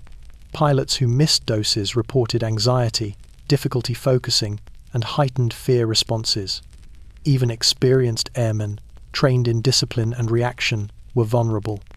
Dependency created a hidden limitation. A pilot's ability to execute complex maneuvers or maintain formation was contingent on chemical intake, introducing risk that commanders were reluctant to acknowledge. Infantry units on forced marches and night raids experienced a more subtle but no less serious dependency. Soldiers requested additional tablets before even the start of operations, seeking the psychological assurance of energy and alertness. Those who had relied on stimulants for weeks or months became acutely aware of their absence. Sleep deprivation, muscle fatigue, and mental strain compounded, producing irritability, aggression, or withdrawal. Dependency transformed individual endurance into chemical compliance. Soldiers functioned not only because of training and discipline, but because their bodies were tuned to a regimen of pills and rations. The military bureaucracy responded pragmatically. Supply lines were adapted to account for chemical consumption, and orders emphasized distribution as critical as ammunition or rations. However, the systemic nature of dependency was largely ignored in official discourse. Reports praised the tireless energy and discipline of units without acknowledging that performance was chemically enforced. Units were effectively addicted in order to maintain operational momentum, but the human cost remained invisible to high command, political leaders, and the general public.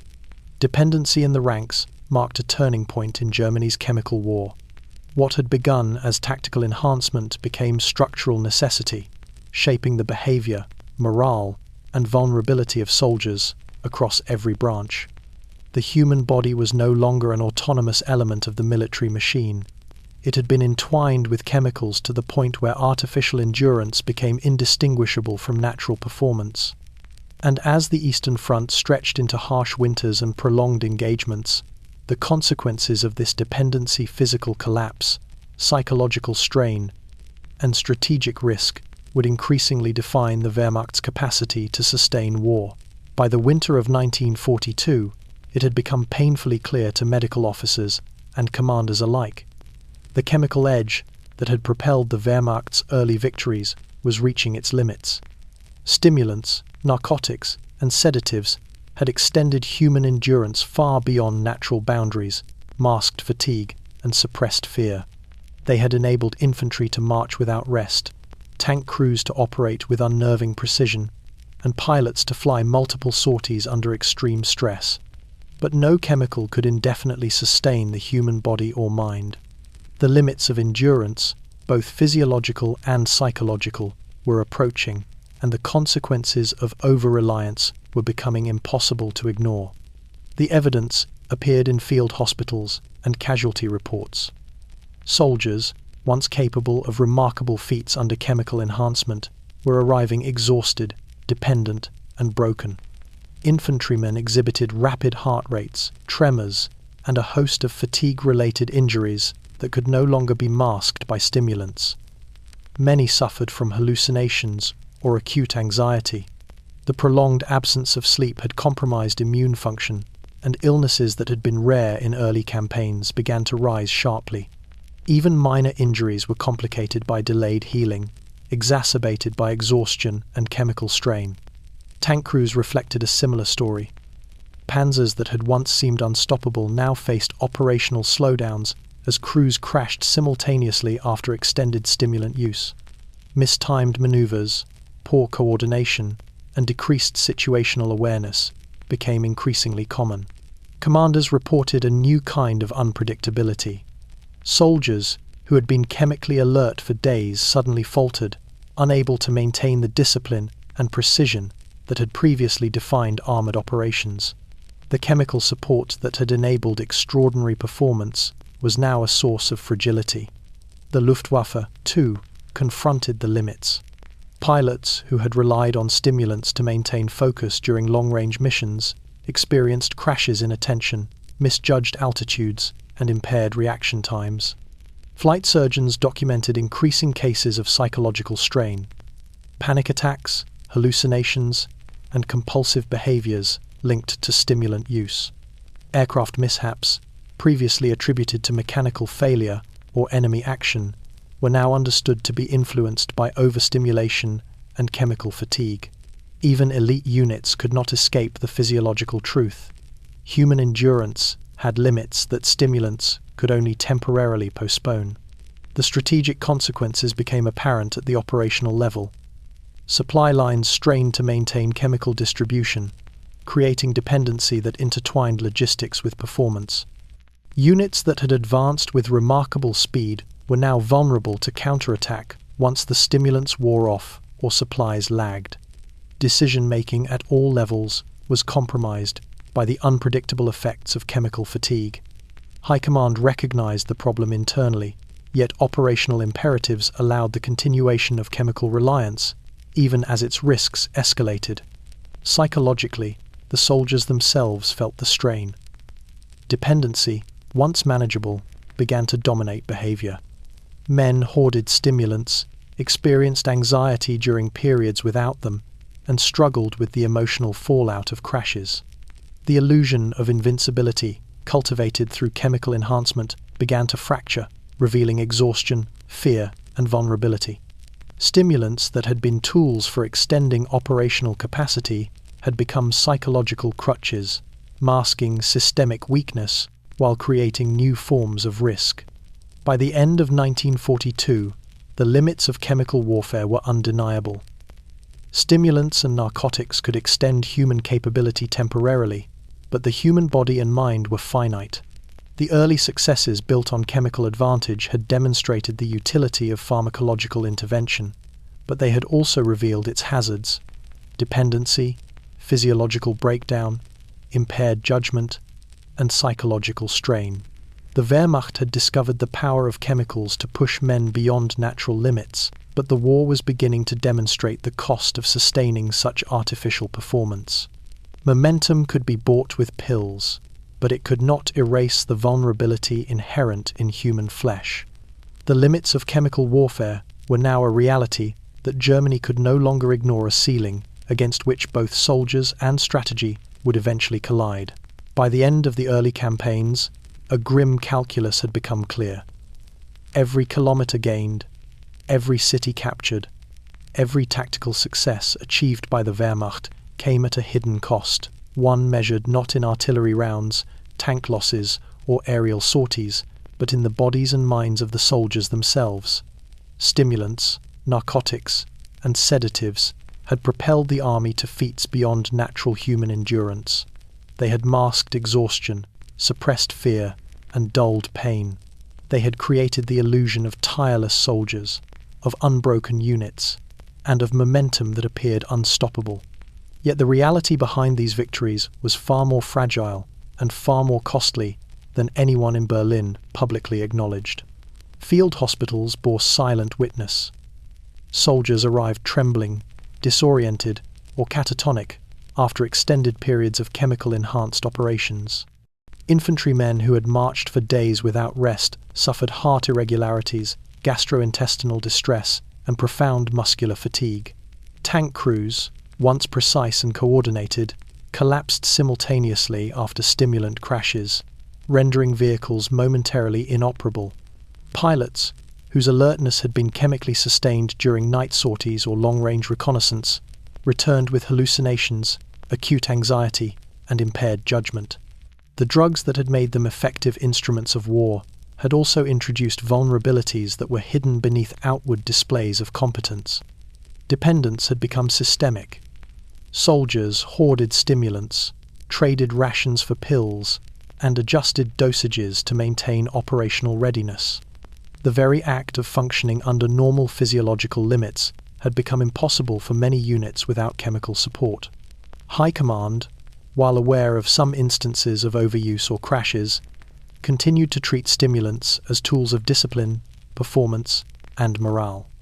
Official reports celebrated tireless energy, courage, and operational success, while glossing over the underlying chemical dependence and its human consequences. Psychological strain compounded the physical toll. Soldiers endured hallucinations, sudden anxiety, irritability, and acute emotional instability effects, amplified by stimulant crashes. The artificial suppression of fear and fatigue had created a brittle resilience. Soldiers appeared unbreakable, but only under chemical influence. Once the stimulants wore off, the body and mind demanded recovery that rarely came. Rest was insufficient, and prolonged exposure to stimulants produced cycles of dependency that undermined natural endurance. Field medics, faced with this recurring crisis, struggled to stabilize men who had become simultaneously hyper-alert, overstimulated, and exhausted. The strategic implications of this hidden cost were significant. Early victories, though impressive in speed and coordination, relied on a foundation that was chemically reinforced and therefore fragile. Supply lines of stimulants had to be maintained alongside ammunition and food.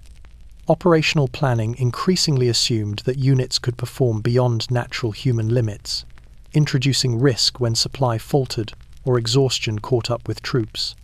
Commanders relied on artificial momentum, masking the underlying vulnerability of men who had been chemically coerced into performance. Beyond the battlefield, the long-term consequences were equally severe. Dependency, physical strain, and psychological damage would persist well beyond the immediate operations. Soldiers' health deteriorated in ways that were often irreversible, creating a core increasingly difficult to sustain over prolonged campaigns. The very advantages that had enabled rapid victories, speed, aggression, endurance, now carried the seeds of future operational instability. The hidden cost of victory was not captured in maps or propaganda reels. It was measured in trembling hands, racing hearts, and the slow erosion of human capacity.